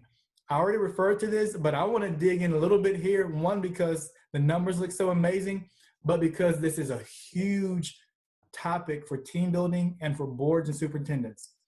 Work with the superintendent to achieve mutual trust and commitment. I think maybe out of the goodness of his heart, he would let you in to view a PLC. He didn't have to, but I think, and he can correct me, I think trust in you was a big part of it. I think trust in the system and in his personnel was a big part of it. Just one example of many, but go ahead. What do you think? Absolutely trust. But in order for a board to effectively evaluate a superintendent, it's important for them to see everything that goes into those specific goals. But in order for a board to also effectively evaluate the superintendent on accountability, it's important for a board to see everything that goes into ensuring that we're helping students grow. and no, the data wasn't where we wanted it to be 2 years ago, but we've completely transformed the way we educate a child in Seguin ISD. And because of that, you go through an implementation dip. And because of the level of trust that we have between each other, between superintendent and board, you can invite trustees to witness this great work that's happening in a way that isn't intimidating to me, to a principal, to teachers, because of the visibility that these board members have also had. They're there for affirmation for teachers as well. It's important for the board to also be able to speak to the work that's happening every day by teachers who are in the trenches, so that when, for example, 2 years ago, we were criticized for our data, our board could truly speak to what our teachers are doing. You can't criticize our teachers and say they're not meeting the needs of our students, because this is what they're doing every day in their classrooms. And then they come together and meet for 45 minutes to an hour and talk about every kid and where they are and what they're going to do to ensure that their reading level grows over the next 3, 6, 9 weeks. And I think that made a huge difference. And we didn't have great results 2 years ago, but what was amazing was that the community was very supportive, and there was very little negative response to that, because we were owning our story, we were telling our story, and all 8 of us were doing that day in and day out. We were witnessing the great things that were happening. So there's a variety of factors, but it all comes down to trust. And it's amazing the impact that it not only has amongst us or the district, but in the community as well.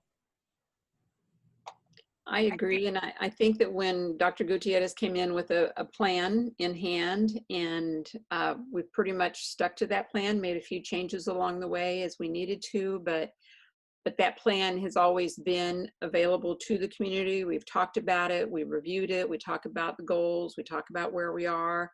I think that makes a big difference when you're open and honest, not only between the board and the superintendent, but also with the community. I was going to say that, oh, go ahead, Glenda. No, go ahead, Denise. The question right before this was about respect. And I think those things go together. You know, what I really appreciate is that when we get behind closed doors, the way that we talk about students and community members and staff is very respectful. It's not like, oh, this again, or this person again, or whatever. We really do talk about people in a way that I would want somebody to talk about me if I wasn't there. So I trust that when I'm not there, that's what's happening with my fellow board members, if that makes any sense. You know, we stick to the task at hand, and we do have respect for each other, and I do have trust for Dr. Gutierrez and for everybody else. So even if we don't agree on something, I can walk away knowing that, you know, from that meeting, that everything is in good hands. What I was going to bring up was, and I guess you can call it the elephant in the room, from January through March, the ups and downs that we had with the Wisconsin ordeal. You know, we were all very sad, but we knew that the day was going to come when we would lose Dr. Gutierrez, but we just didn't think it was going to come that soon.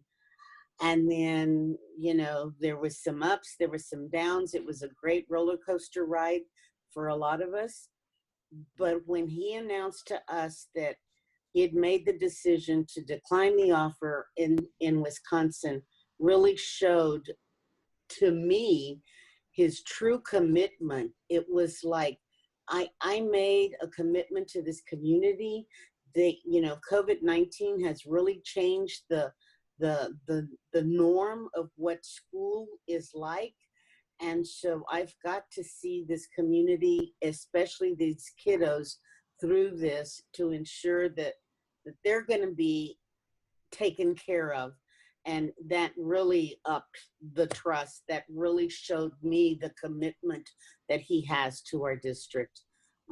So that, I think that really made the number be unanimous also. It was a part of it in trusting him.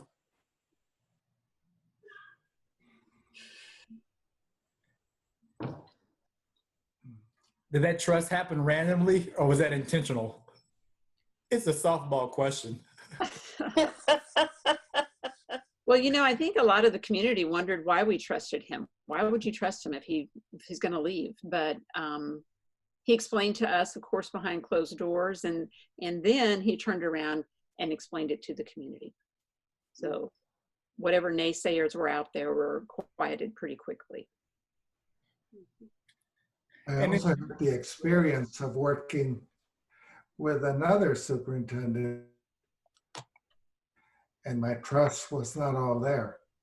So I feel quite happy, and I trust Dr. Gutierrez. And if he was to tell me to go jump off a cliff, I probably would. Trust is, again, was a key factor, and I, you know, and made a decision back in February about staying, and not many people know. I mean, we talked about this behind closed doors, and then other factors came into play up north, and hands were tied, but I think most people realize that could have been an amazing opportunity in one of the highest performing urban districts in the country, but it's not Seguin. And I have absolutely no regrets, and this is where I need to continue and remain. And it wouldn't be such a great experience for a superintendent if it weren't for a highly effective board. And unfortunately, many systems don't have what we have, and I have an opportunity to talk about our board to other superintendents, and you'd think it should be just very simple. It's about students when you're serving hundreds or thousands of kids, but it truly makes a difference, and I'm thankful for the opportunity to continue to serve here, but especially during these very challenging times where trust and commitment are absolutely essential, when there's so much uncertainty in our world of children, but even in our community. And I think that one of the things that we have in this district, because of the trust that we've been able to build between each other and between staff, is hope. And that's one thing that we do have, is hope for the future, and hope that we will get back on track. It's going to take time, and what's going to sustain that is the mutual trust. In order to something that you would know, not living in our community, but another big round of applause and kudos that I have to give to Dr. Gutierrez when this all started. He really was one of the defining voices in our community, one of our community leaders who really put himself out there and made such a huge impact in being, I will say, a voice of reason. And when we had to shut schools down, he was that calming voice that said, this needs to happen. This is what we're going to do. And I think he really set himself apart as a leader in our community. And he also, every step of the way as we have gone forward, has really proven himself to be that leader. And he has, I think, even allowed the community to even trust him even more. And so I think moving forward, he's been able to build that trust. And so, I don't know what it's hard to know what the right answer is to do about opening schools, but I think the community knows that whatever it is we decide as a board and what our officials decide, that we're doing it with much heart and that we care and that we love our students and our staff. And these decisions are very hard. And now they're life and death decisions. And we don't take those lightly. And so I'm just so proud of where we've come through this whole, pandemic. And thank you, Dr. G, because you really have led us well. Thank you. Thank you. And that's what we have to keep in mind, is that this really is life or death, and we're going to make decisions that are in the best interest of our community. And even if they're not popular and they're hard, or they don't align to what our neighboring districts are doing, we're gonna, at the end of the day, always do what's best for the Seguin ISD community.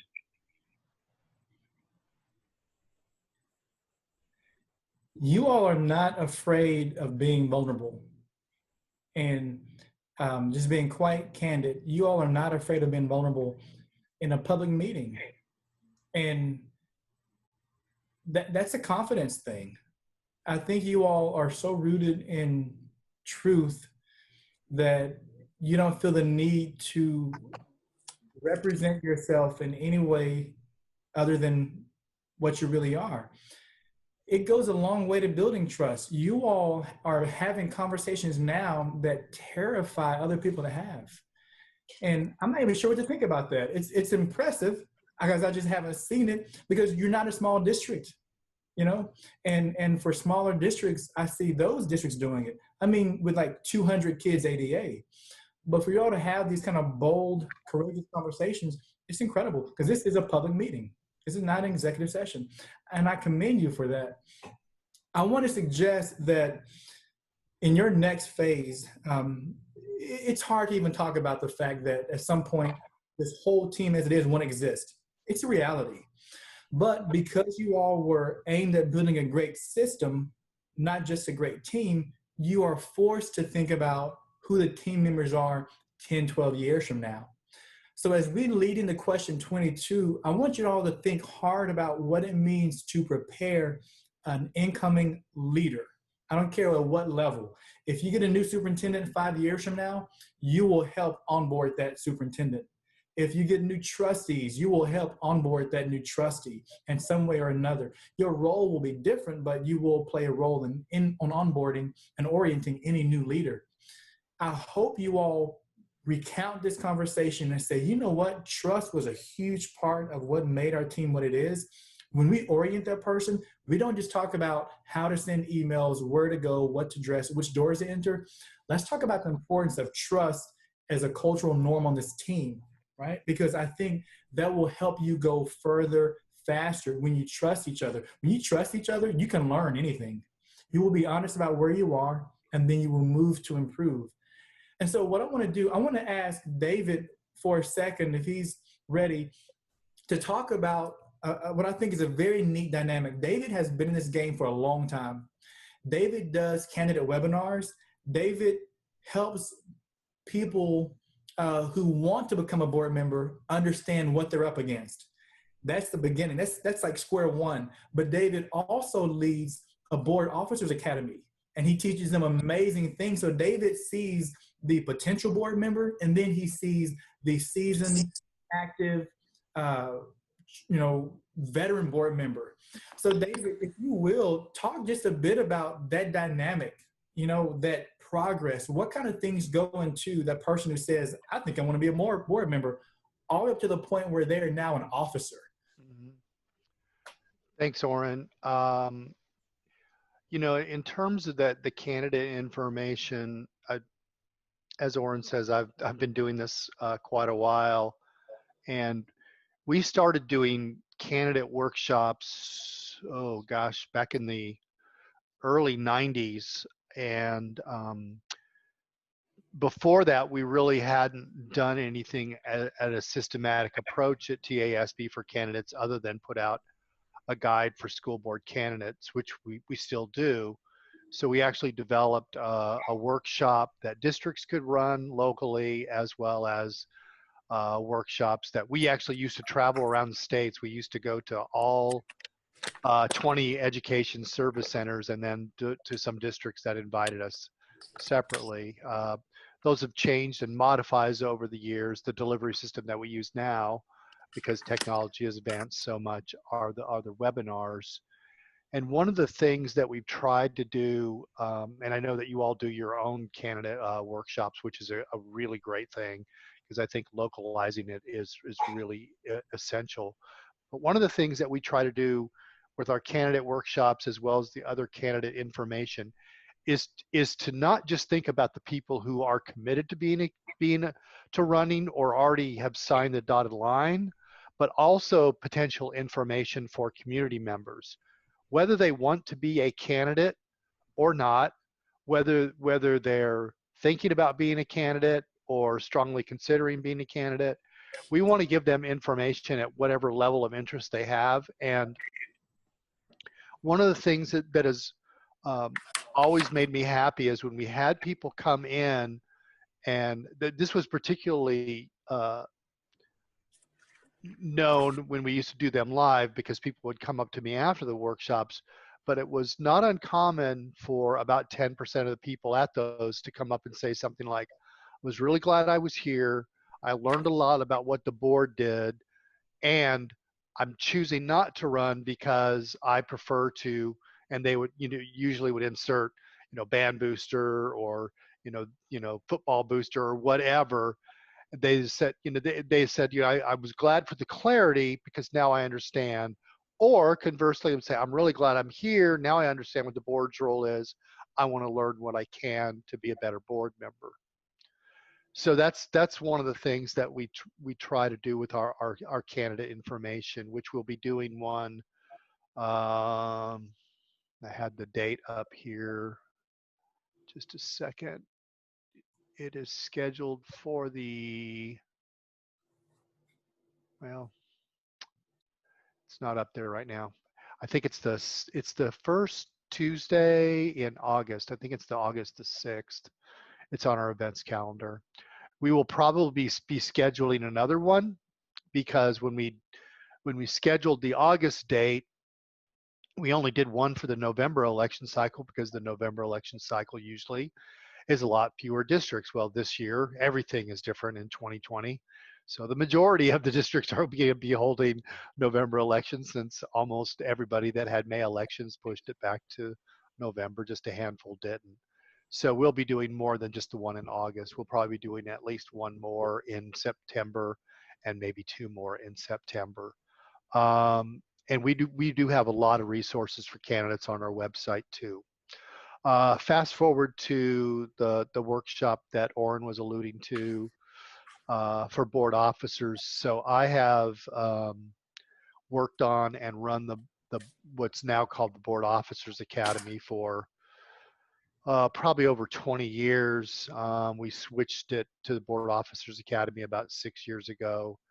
Used to be called just the Board Presidents Academy. We switched the name because we wanted to make sure that all officers, and in fact any board member, even those that weren't officers, felt welcome in the academy, because it's always been designed as a tool, as a workshop for any board member, even brand new board members. Last year around this time, we introduced our first online blended learning version of the academy, which we call a Journey to Excellence Board Officers Academy Remote Coaching. It's a 6-week course.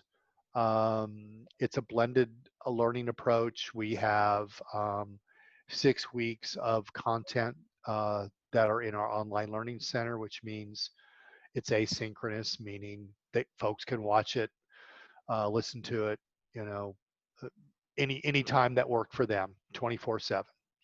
And then as a component for each of those weeks, we had a live discussion, and we picked a date and time. The class members actually picked the date and time based on what worked for them. I use a tool called doodle.com to help schedule those dates, which is a great tool, by the way, if you're ever trying to schedule with large groups. Doodle.com is great. So we have those discussions, and then near the end of the 6 weeks, I open up one-on-one coaching with members of the class. They can talk about any of the content, things that weren't covered in the content.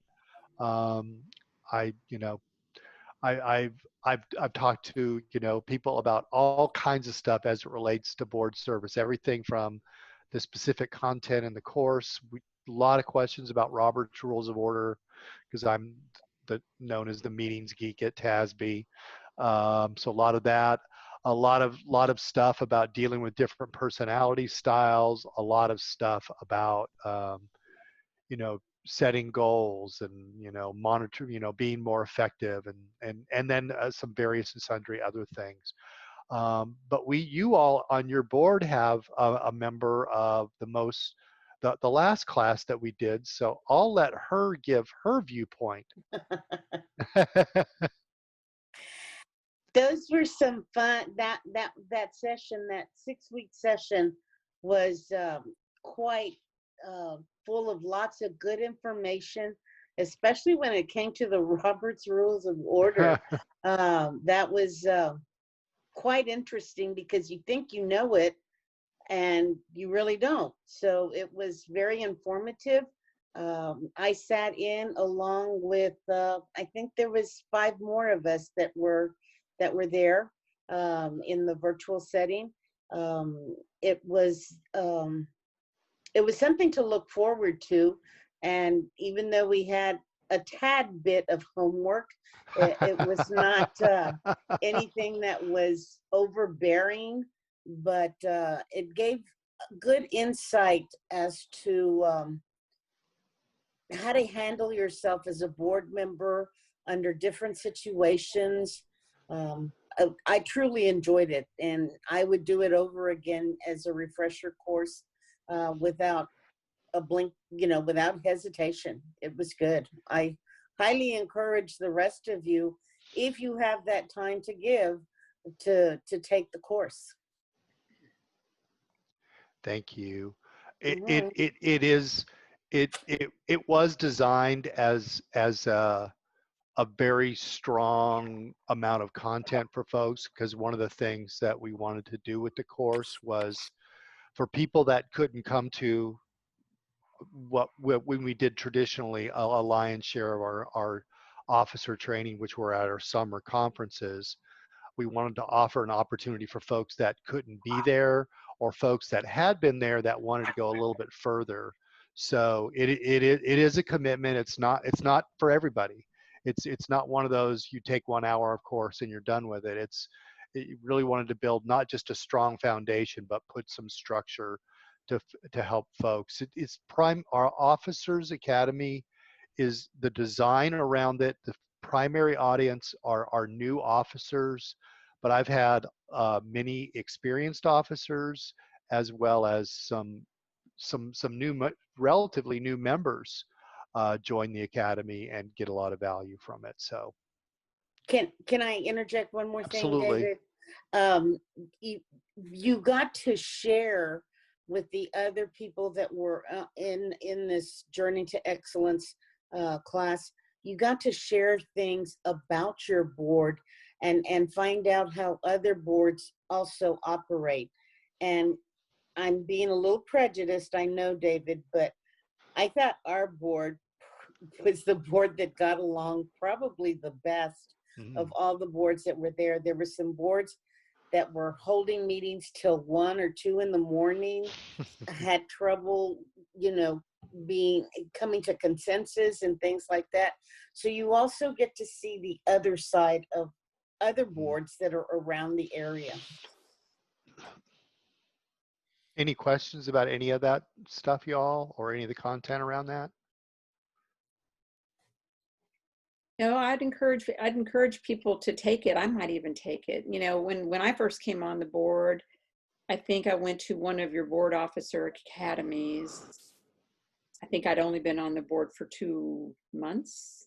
So it was all brand new. Yeah. Yeah, sure. I snuck out of the session where we were being called baby board members. So I left that session and I went to your session, and with a lot of encouragement from others. So it came fast and furious at me, and sometimes I feel like I just winged it from the beginning, but I've gone into a few other sessions at conferences that you've led and always come away with a better understanding of what it takes to be a good board officer. So, and one of the other thing, excuse me, one of the other things that we're doing right now, my job has shifted a little bit to really focusing more on digital engagement, and that was actually something that was planned before COVID-19 hit. So one of the things that we've started, we just did our first one a few weeks ago, and we're going to do them regularly, but we're going to have monthly discussions with board officers about relevant topics. And what we did last time was get a lot of information about what officers need to know more of. And so we're going to be developing some different tools and refining some of the resources that we have out there for officers. And let me just say this again, anything that we develop for officers, they're always going to be open to all board members. In fact, one of the things that I encourage folks to do when it comes to officer training is, if you have a desire to be an officer in the future, it's kind of like with a candidate workshop. I encourage you to learn the material ahead of time, because you never know what's going to happen when you're going to need to step in and fill in, or board can reorganize at any time if the majority of the board decides it. So I think it's always a good idea to do that. And if other questions come up, you all know how to get a hold of me. And David, also part of that journey to excellence was the coaching, the one-on-one coaching that you did. And I think I was able to get in one session because then COVID-19 hit. But that was where you and I discussed a lot about superintendent searches and we did. That's right. Yeah, because that was what was on my mind at that time. So yeah, very helpful. Very helpful. Warren, I do think it might be time for us to take our 5-minute break. I agree. Let's do it. All right. All right. So what time is it? It's 8:14. So let's come back at 8:20, everybody. All right. We are all back. So Mr. Orrin Moore, I'll hand it over to you. Thank you, David, for sharing. I didn't realize Ms. Moreno was part of that. I wanted David to share again because he sees that process from when a person just decides they want to be a board member, and then he sees the high-level challenges and conversations they have when they're in the leadership position on the board.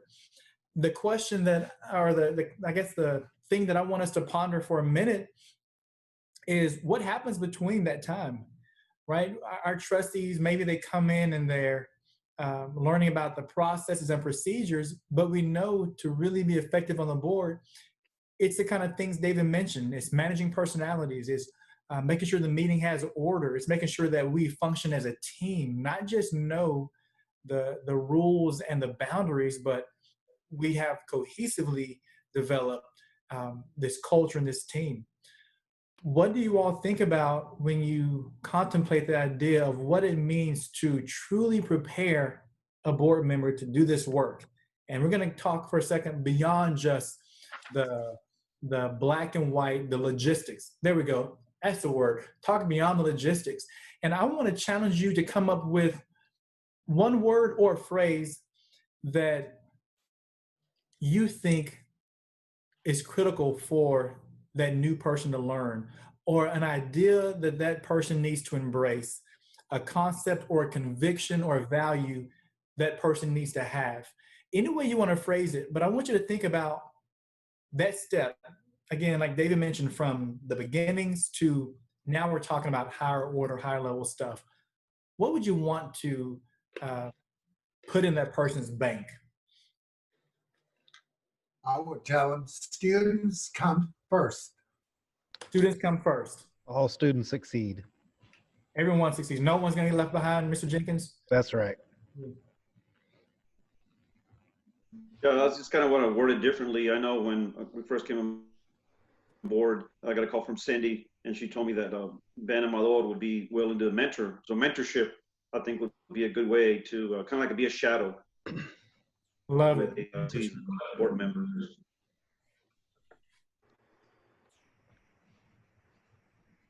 Madam President, you're on mute if you're talking. I was talking a lot. I was just saying, information I would give a new board members to let them know that there's no room in a board for any self-serving interests, first and foremost, because everything's about the kids. Yeah. And with the mentoring, we did give that a shot. Let's see, I did not know Alejandro, but I knew all the other incoming board members fairly well, just from a past life before the board. And I hope that mentoring, just meeting for lunch occasionally and just seeing what kind of anxieties they may be having or questions they may be having. I hope that it helped a bit. I can tell you that when Mr. Jenkins and Amador and I came on the board, we didn't get any mentoring or any help at all. So we were flying blind. Excuse me, real quick. Denise says she can't get in as a participant. Shouldn't she be coming in as a panelist? And who can let her in the meeting? In the chat. I think Bill can take care of that. Okay, good deal. Okay. I would say that one would need to develop a love for acronyms.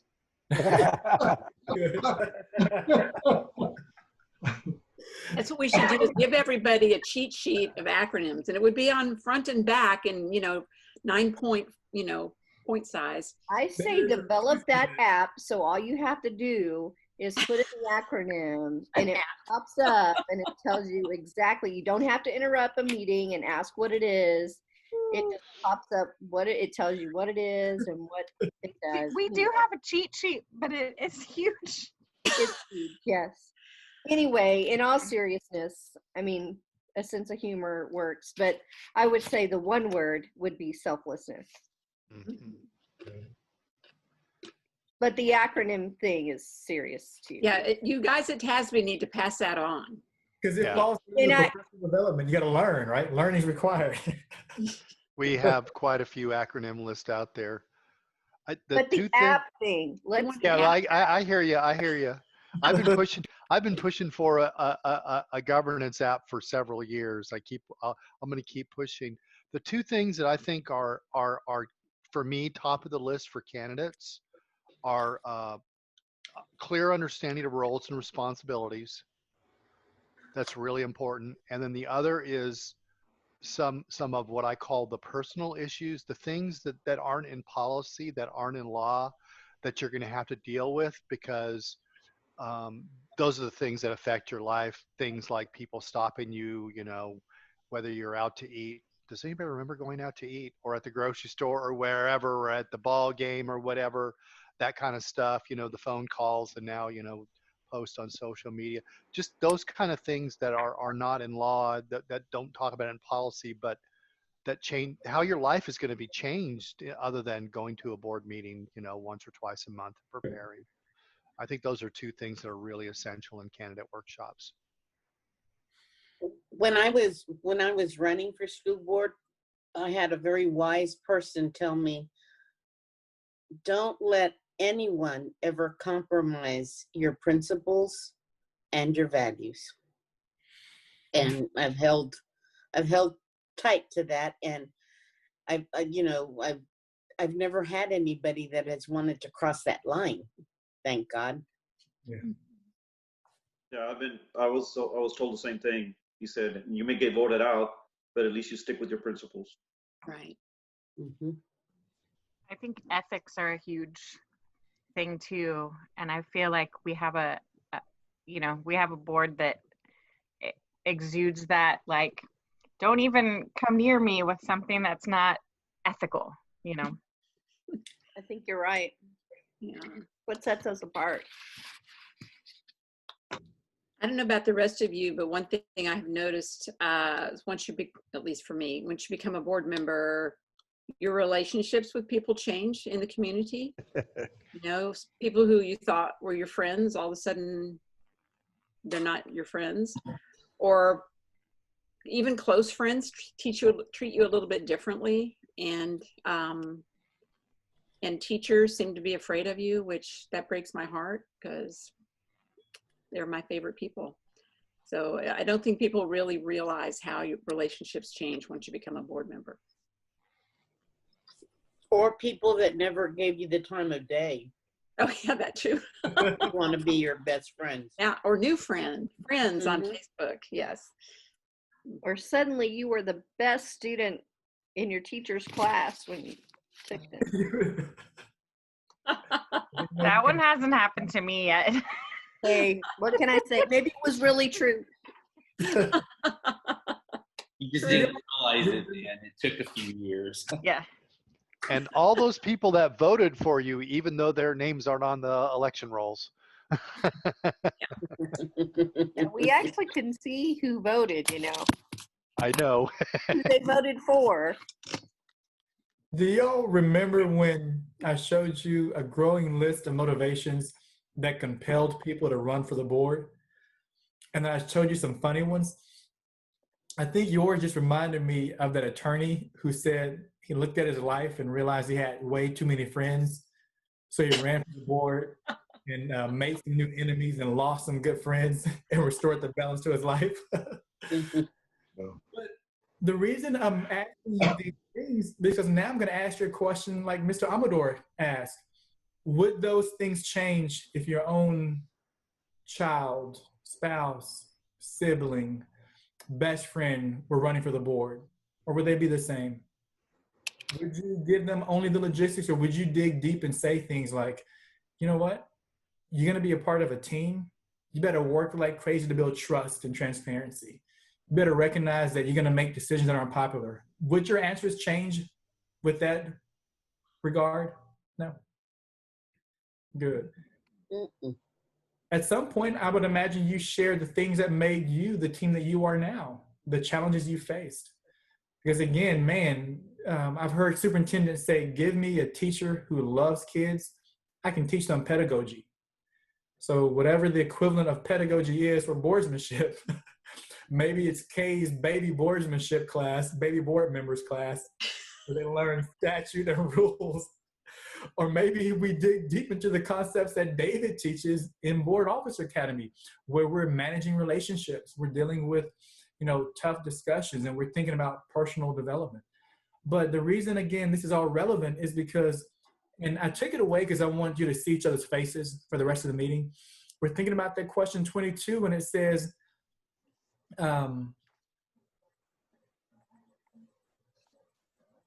it was, together with the superintendent, share the responsibility for the orientation of new board members and forming a new inclusive team. I do not like seeing all-star teams change, but it's a reality. And when a team is running smoothly and they're high functioning, we feel the permission and the freedom to talk about development and succession plans. With the board candidate, you know, seminar coming up in 2 weeks? I mean, we have to address those kind of things in a very real way, talk about legacy. So I think, again, a high functioning team has that freedom to talk about those higher concepts. Other teams, heck no, we're talking about right now, how do we get people on this team now to mesh, as opposed to saying, who are the next generation of leaders? I don't want to blow that page up again. I want us to see our faces the last bit. The rest of this is so good, and it deals with accountability, but you all, I feel like you live that. I want to just hear more from you. Conversation. Let's talk about anything that moves you right now, what's good, what's improving, and what you find curious, or what you find makes you say, And what I want to do is just use that filter, again, as a high functioning team, a big picture. Orin, this is currently good. We have done X, Y, and Z. These are praise points. Orin, this is improving. As in, we noticed something about our system that needed work, and now we're watching it improve.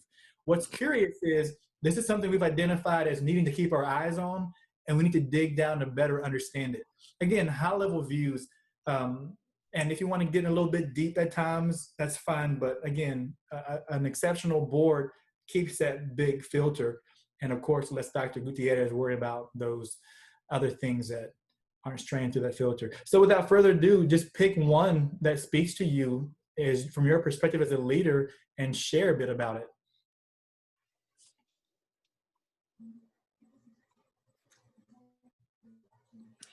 All right, I'll start.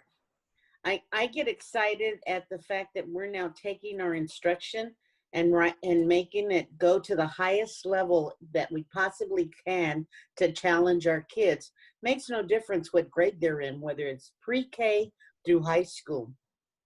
We've moved into to creating some new positions, the digital learning instruction, working alongside with the curriculum team, the learning under the guidance of Mark Gantu. That I think is moving in a great direction. Seeing teachers just raise the level of instruction for all their kids and not seeing that thematic unit teaching that was so popular, like for example, teaching the penguin unit for 12 weeks. I don't know how much you can do with penguins, but they would manage to do it for 12 weeks. And that's just an example. The other thing that I think is just so exciting is the new stadium. It even though some people may not feel that athletics is an important part of our students' life, but it is. It makes a lot of kids that are not members of a team become members of a team and become grounded, and then allowing the coaches to kind of oversee those kids in their grades and their formation of excellent students and moving on to exceptional citizens. That to me is an exciting part of where our school is going, our district is going. I could talk forever, but I'll sit back a little bit. Well, I want to say how proud I am of our whole child initiative and everything we've done with Link and just the work that Pete has done and coordinating that work with the work that Kirsten has done and this new climate grant. I think these are really exciting things that are happening in this district, and that on top of everything else that we're trying to accomplish, it's just extraordinary. And those endeavors are going to support enhance the learning experience for a student, that focus on the whole child and making sure that we're meeting their social and emotional needs as well. But I think another exciting thing that I had the opportunity to talk about today during a roundtable with the chamber and businesses was the CTE programming in the school district and how that's setting up our students for success after high school to be productive, successful citizens with that talent pipeline. And our programs continue to expand and align so nicely to our vision, exceptional students to exceptional citizens. And I think another area that our board is also curious about and has been wanting to see enhanced is accessibility to technology and connectivity to the internet. And we've been moving slowly to make progress there, but with COVID and in response to COVID, we are moving to become a one-to-one device school district to support the remote learning, but innovative learning and working to get kids connected to internet who do not have connectivity right now, and purchasing hundreds of additional hotspots. So once we get back to normal, our kids are going to be equipped to be exceptional in the classroom and beyond. I'm really proud of what we've done with the facilities. I think we hung on to a lot of buildings for a long time, and I was sentimental about those buildings as well, but they weren't serving the purpose that they needed to serve. And I don't think, you know, we had high expectations that our kids deserved something better than that. And so I feel like we've come a long way with expecting our kids to have great things and giving them the facilities and the other tools that they need to have those things. When I went to Seguin ISD, it wasn't air conditioned. And so, and there were plenty of people that were like, oh, I made it without air conditioning. Does the new high school really need to be air conditioned? Yes, it does. And it needs to have these things that 21st century learners need to learn. And so I feel like we have really turned a corner in this community, with the library and the parks and the high school and the stadium, that now when we come to the community and say, our kids deserve this thing, they don't come back and say, oh, can we give them this? They say, oh yeah, well, and can we give them this too? And I just feel like in the last 5 years, that has just completely turned around. And This is a complete turnaround. You're right. You're right. And that again came to communicating early and often and in a transparent way, because when I first came, I remember being told, there's no way you're ever going to be able to sell buildings. The district's stuck with them because there's a lot of history and personal ties. But we've gone from 4 vacant facilities now to 1, and that's because of the trust and the communication that went into that. I know we always make sure to the whole employee, whole school district, that we support them in whatever help they need. But especially now with the big challenges they're going to be having, teachers, custodians, cafeteria workers, everyone, all the employees, we somehow need to come up with a different way of making sure that they still feel that they have our full support. Because it could easily get lost in all the challenges that they're going to get.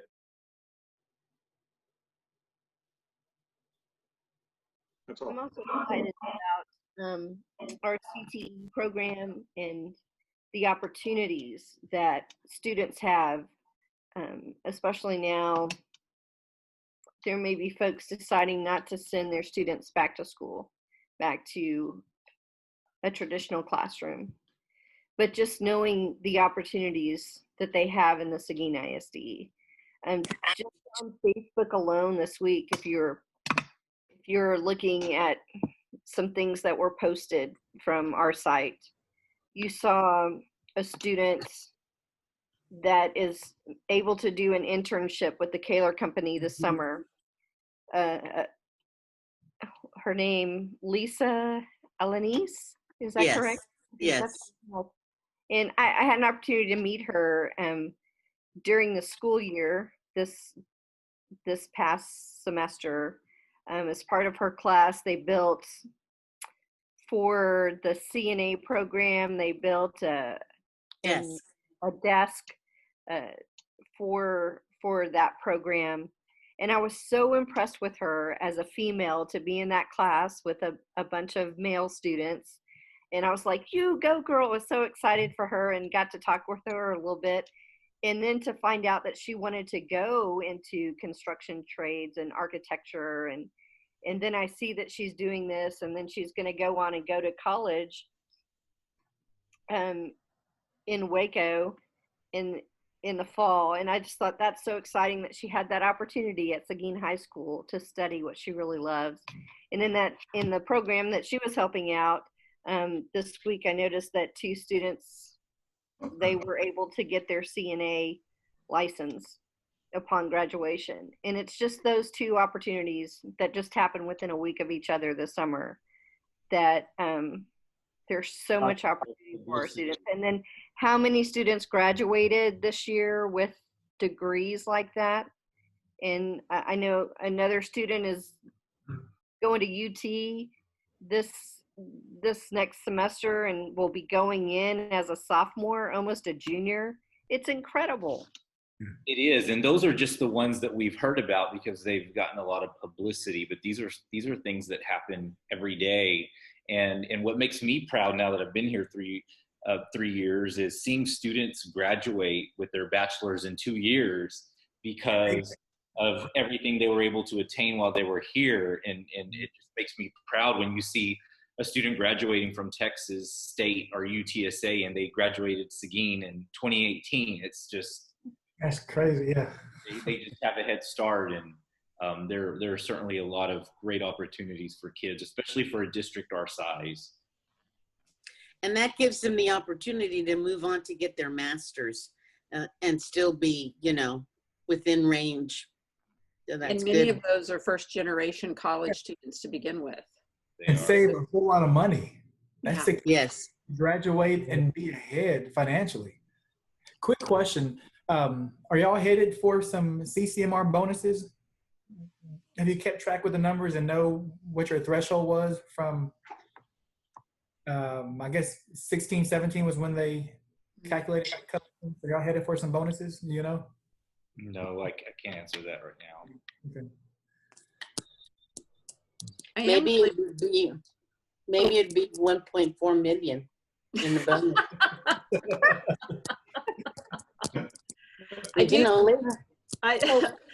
I just wanted to say, Dr. Gutierrez had talked about the chamber and the talent pipeline. I find it interesting here. We've had quite a few new industries coming to Seguin in the last year.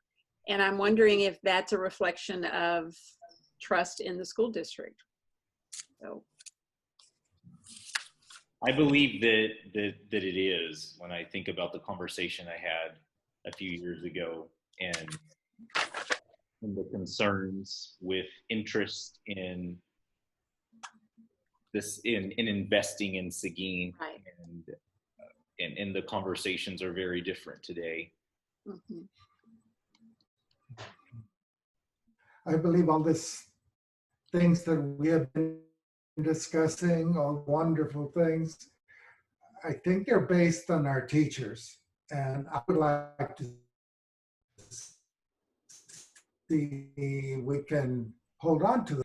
And I have tunnel vision with that goal. And also, of course, that kids learn to read and write very early.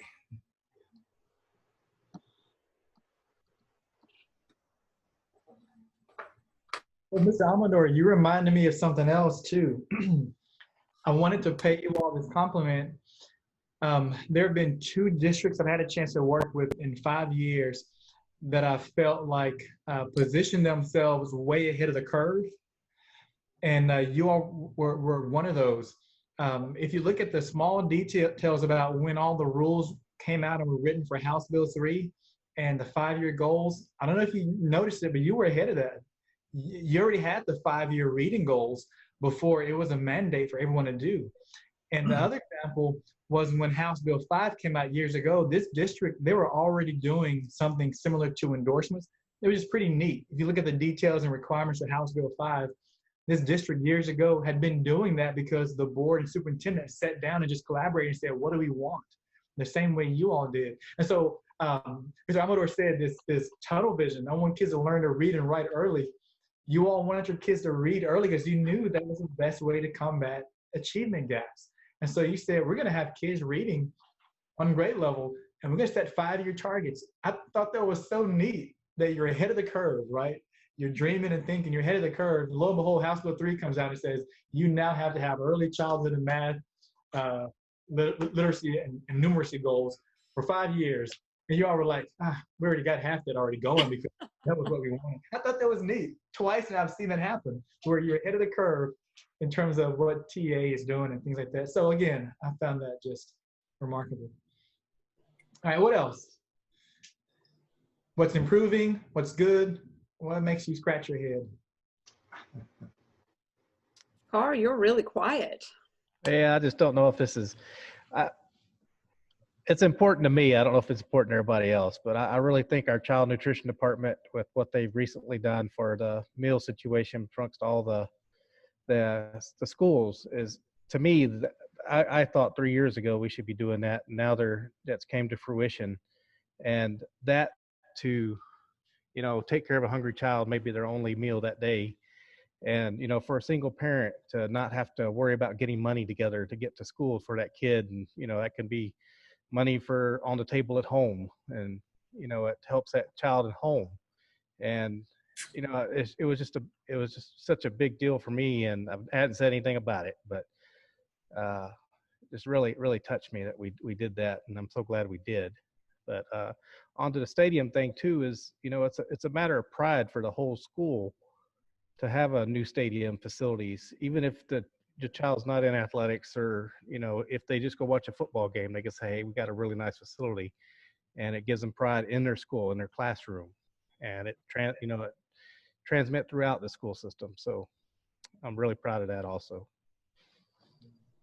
That is significant. And to give Oren some background, next year, pending board approval next week, our students from pre-K to 8th grade will not be charged for breakfast and lunch. So when they adopt the meal pricing for next year, part of that is also going to be that they adopt that meals are free for pre-K through 8th grade. And then our hope is that in the following year that it's pre-K through 12, and we're really excited about that.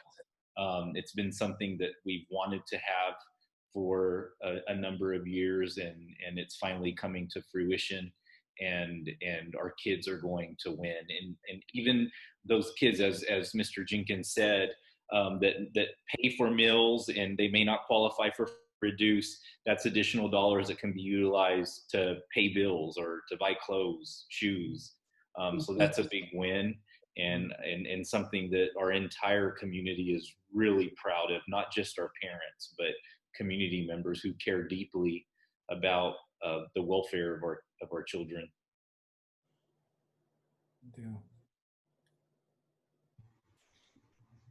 All right, last question. This is going to take us into home plate.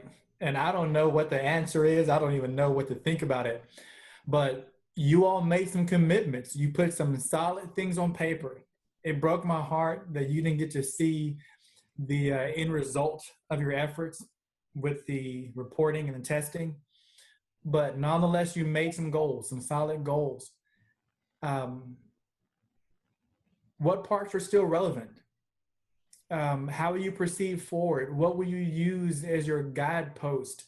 And the reason I'm asking is because even the highest performing teams at some point have to go back to the basics. They have a plan, and that helps them keep the basic, right there in view.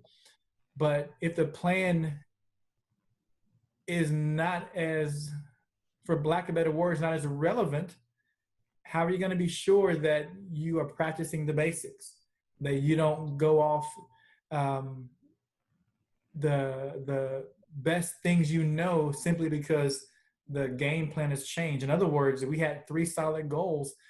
If they and we had talked about how to monitor and what success would look like. To me, that sets up boundaries for the board and superintendent to honor the management and governance roles. If those are going to be a little bit different now, have you already begun to have conversations about what success looks like so that you don't jump over into your superintendent's territory and has your superintendent kind of giving you a heads up about how things look so he doesn't jump into the governance territory? How is that looking currently?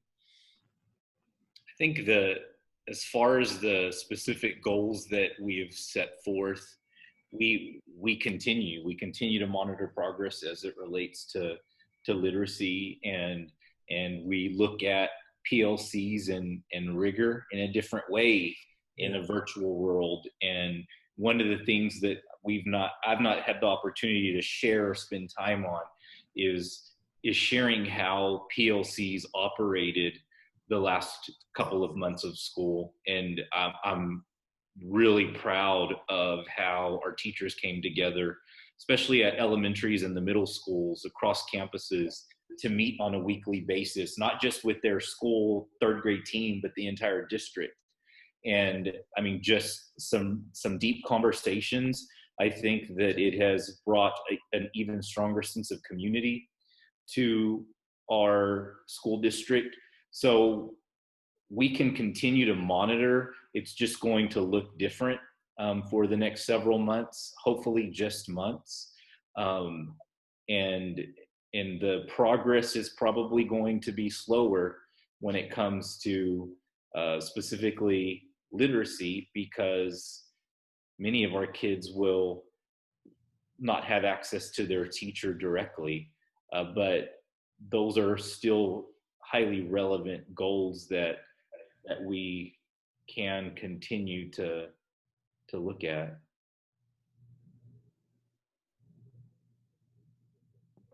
The one thing that concerns me, and I'm sure y'all have addressed it in leadership, Dr. Gutierrez, is how are we going to measure the so-called slide? How are we going to know where to start with these students that everything went virtual in a blink of an eye, and some of the students did not have the means to engage. So I'm a little concerned about those students, and I know y'all thought about it and talked about it. The reason why we shouldn't have STAR in the spring, but if we can get kids into our buildings, and that's the hope, we'll be able to assess where they are and where the gaps are. And hopefully, I mean, we'll be able to do it virtually.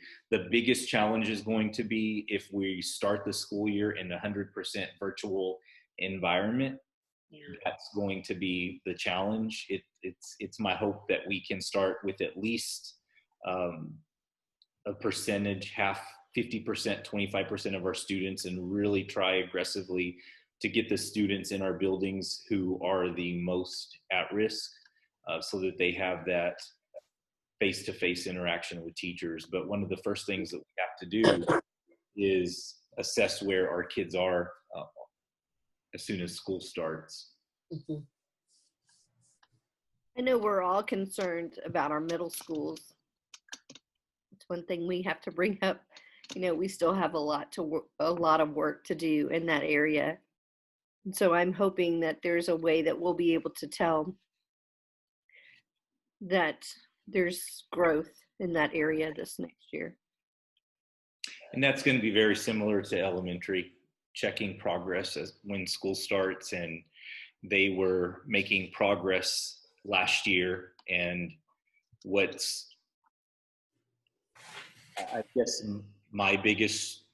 I'm having a hard time accepting is just the fact that our kids can't come to us, and especially in middle school, considering where middle schools were and the middle school child, that's just hard to accept, that that's our reality. That the kids who need to be in, they all need to be in our classrooms, but our most at-risk students may not be.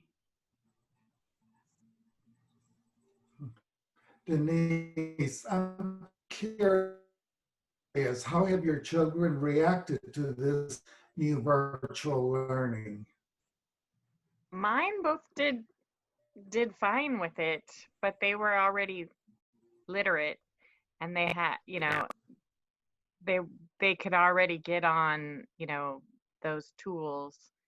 And they also had two parents that checked up on them all the time. So for them, it was fine. In fact, Abigail's like, do I have to go back to school? Because I really like this. But, it worked well. It wasn't, it wasn't the same as being in school, but for what it was, we got there. You know any parents with younger children? Younger than mine? Yes. Because Abigail was in first grade, so she was on the younger side. Sorry? I know, now you're in second grade. I'm very sorry. But yes, I think it was hard for kindergarten, students, but also we have some fabulous kindergarten teachers, so they reached out and did some wonderful things for those students. So did we learn a whole lot of new things? No, but we stayed engaged for that time, and just kept kept going. And that's what'll look different as we move forward. A lot of what students were doing in the spring was review, because you really couldn't introduce new content because a lot of students didn't have access or devices or people monitoring at home. In this next year, we have to introduce new content. Kids are going to be learning new standards. That's where teachers are coming in to write the curriculum. So it is going to be a very different experience. It's going to take even more effort on staff to ensure that they're reaching out to parents and kids to keep them engaged. It's a challenge. And I had the opportunity to visit virtual classrooms to read to kids, and it is so hard to connect with kindergartners. But that's how we're going to have to operate. And I hope that should we have the luxury of opening our doors, and we do right now, the parents will feel comfortable sending kids to us, because especially where we're laying the foundation for literacy, those kids need to be in the classroom with the teacher. But we had an opportunity to get feedback from kids, their perspective, to fine tune how we utilize Google Classroom, how we communicate. So it's gonna be a completely much more improved remote learning experience for students. And it's so hard because this is so different. You know, in the past, you know, if they said, you know, we need more people to read with kids, okay, well, we can recruit those people. And we need more things, okay, we can ask the PTC for those, you know, on the campus level, or we can, you know, do this or that. All those things are off the table in a way. And may have to change the way it works that way. right. But I hope that we won't have to change those goals too much, that we find a way to come up with resources that maybe we haven't had, or that we haven't utilized, or that we just said weren't in the budget before, that maybe this is the time to redouble some things rather than changing the goal. It's going to be very challenging. I'm sure most of us have heard. I've talked to a few parents also in their experiences during this last, from March until May, and most of them were positive. They understood the situation. They knew that this just happened all of a sudden, and the school was eventually going to adapt to different techniques and different tools. So moving forward, and this coming semester, I mean, it's a whole different environment. It's real easy for us to think, or just other people in general, that you're going to be doing remote learning, you know, through a computer, but the household itself is going to be different. Some of the parents work from home. Some of the parents aren't going to be there. So that's going to be the challenging part for the teachers to get the student engaged. And in so many things to consider, you may have a household that chooses to keep kids at school, and they may have access and devices, but what if there are multiple families living in the home and kids don't have a learning space, or you don't have air conditioning, and it's just not a conducive environment to learning. So there's going to be a variety of factors that are going to impact student progress. So when students come back, we are going to have to invest hard and heavy with intervention, but with resources and time. And that's where the consideration for a year-long calendar will have to come into play. It's something that I think this community needs anyway. We serve 70% of our students from poverty, but after COVID affecting school for 2 years now, that's something that I hope the community will stand behind, and I think they will, to be able to fit in the time that we're going to need to bring kids up to speed.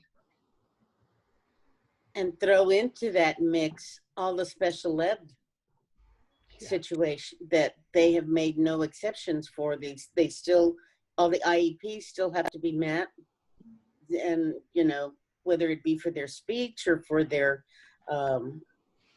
you know, their different ways of learning. So are they also going to be remote learning, or are we sending teachers to the home? What are And we doing there? that's going to be contingent upon the number of parents that choose to send kids, and how Okay. we service kids in a school and at home, in a virtual world or through home visits, because there's no flexibility when it comes to servicing students. What about the ones that are medically fragile? The parent still has the option to The send parent to. does. The parent still has the option, and I've heard from both sides where parents do not feel comfortable sending, and parents that feel comfortable, they feel like it's a safe environment. And for some students, it is a safer environment at school. With our athletes who are currently going to strength and conditioning, for many of our athletes, that's the safest environment that they can be in. They're socially distanced, they're following all protocols. And then when they leave athletics, then they're free to be in crowds, and that's where for a lot of our kids, the safest environment is going to be school. Because the crowd at home may be larger than the crowd at school. Or the freedom to run and be with your friends at all hours. It's a safer place for kids. Well, registration starts next week, correct? So we will start to. Will we choose then during registration which way we go? Yes. So we'll have some very telling information to work with after that. So we have to decide. When do you know how many teachers turn into you, whether they have an excuse from their doctor that they need to teach? So those are starting to trickle in, and of course that'll impact how we assign students. There are teachers who have pre-existing conditions, or they have children that do, so they will need to work from home. Now, what if you have more teachers that say they want to work from home than you have students? Then we're going to have to work through that. That's something that we were actually discussing today in the Bexar County Superintendent Cluster, is that custodians have to come in. And right now the expectation is, even if you're teaching virtually, you're coming into our buildings to teach and to work, because at some point everyone's coming back, and that transition is going to be even more difficult the longer that we're operating from home. And we really need to be in a place where our teachers are back in their classrooms. They may not have students, but they're working in their classrooms, they're isolated, and our staff, and one of the things I'll talk about is being very careful about what you're putting out there publicly too, because there are staff members that are being very vocal about returning and not feeling safe, but yet they're out at a crowded lake. So it's giving us, we've got to, right now when public schools are being criticized more than ever, we've got to be very careful with the image that we're portraying out there, because we can be an easy target, and I think we've got to be careful, because this could be utilized against public school systems down the road, and we've got to be very careful. So that's one of the conversations I'll have tomorrow. Dr. Gutierrez, have you given any consideration to, let's say after 3 weeks of teaching, of talking to the teachers and asking them, what problems do you see? What solutions are you looking for, so that we can learn and teach other teachers? And God forbid this goes on for 5 years, we need some sort of a book, some sort of an instruction as to how we're going to act in the future. Yes, and teacher feedback is important. We've got teacher representatives who are joining the reopening task force who will be providing feedback on plans.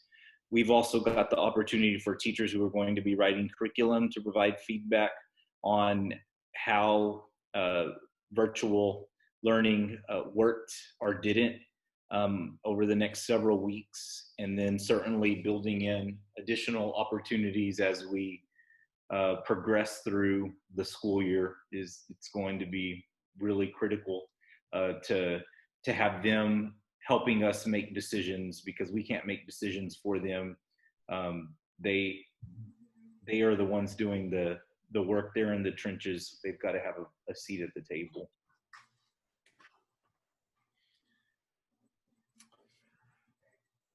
You all have done great work tonight. Can I give you a bit of encouragement, and then I would say let you go home, but you're already there. Let you get back to your life. So I want to say this, but before I do, just quick check. Anyone else? Last comments or thoughts? Happy that you guys are making the decisions for my kids. That's a lot said right there. You all have discovered truth. I mean, you've uncovered truth. You know what it is. You know the truth about who you are as trustees. You know the truth about what works. You know the truth about how beneficial a laser focus is. You know the truth about the power of collaboration. You've lived that. You've been living it. And the reason I'm emphasizing that is when things get tough and big decisions are made and there's praise and there's criticism, I want to make sure that you all as a team going forward, you don't forget that truth. I feel like too often we sometimes question or we get away from that because, you know, the pressure causes us to behave in a way that, again, we just don't always plan. Pressure is a funny thing. But it's sobering when you all said and you had recognized we're making decisions that sometimes can be life or death. And that's not normal for the course of board work. We know we put kids on buses, we put them in football helmets, and there's risk, but this is tough. I want to make sure that you all as a team I'm going to encourage you to hold to that truth. The reason it's important additionally is because you're going to collaborate and talk a whole lot more.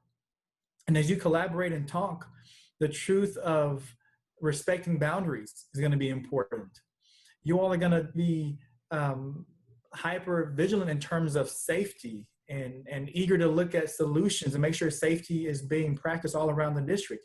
But again, the truth of recognizing the governance and management boundaries will have to always be there so that we function as a quick and responsible team. Truth was or is that you all learned quite a bit, and that made you and is making you a really good team. As you collaborate and engage in that space more often, what is it that you'll have to learn?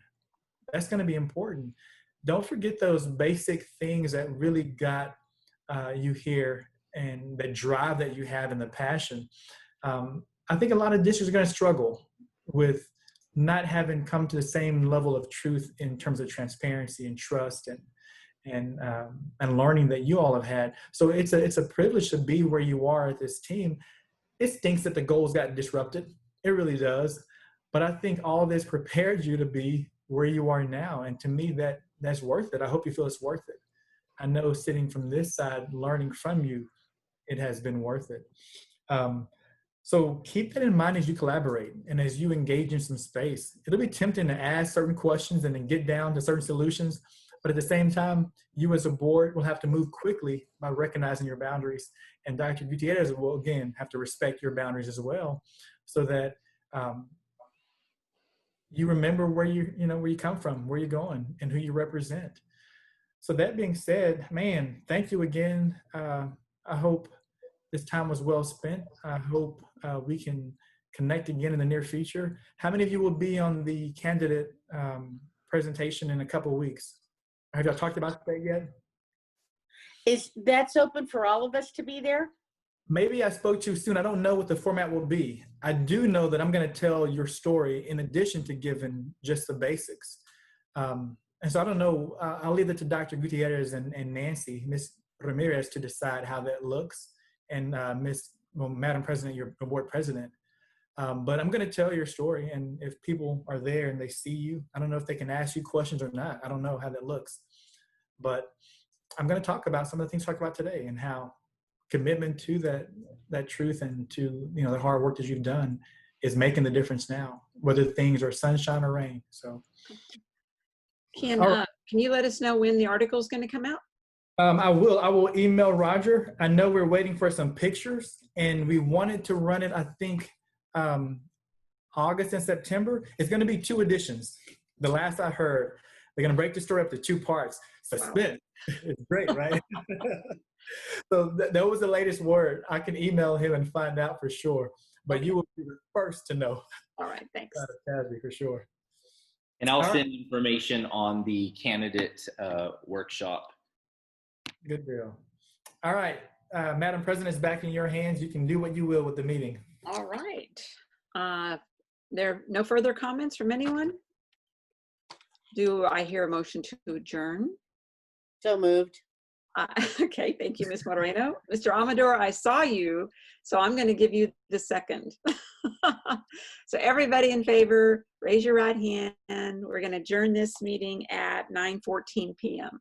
Thank you, gentlemen, for being here this evening. It was good to see you, Oren and Dave.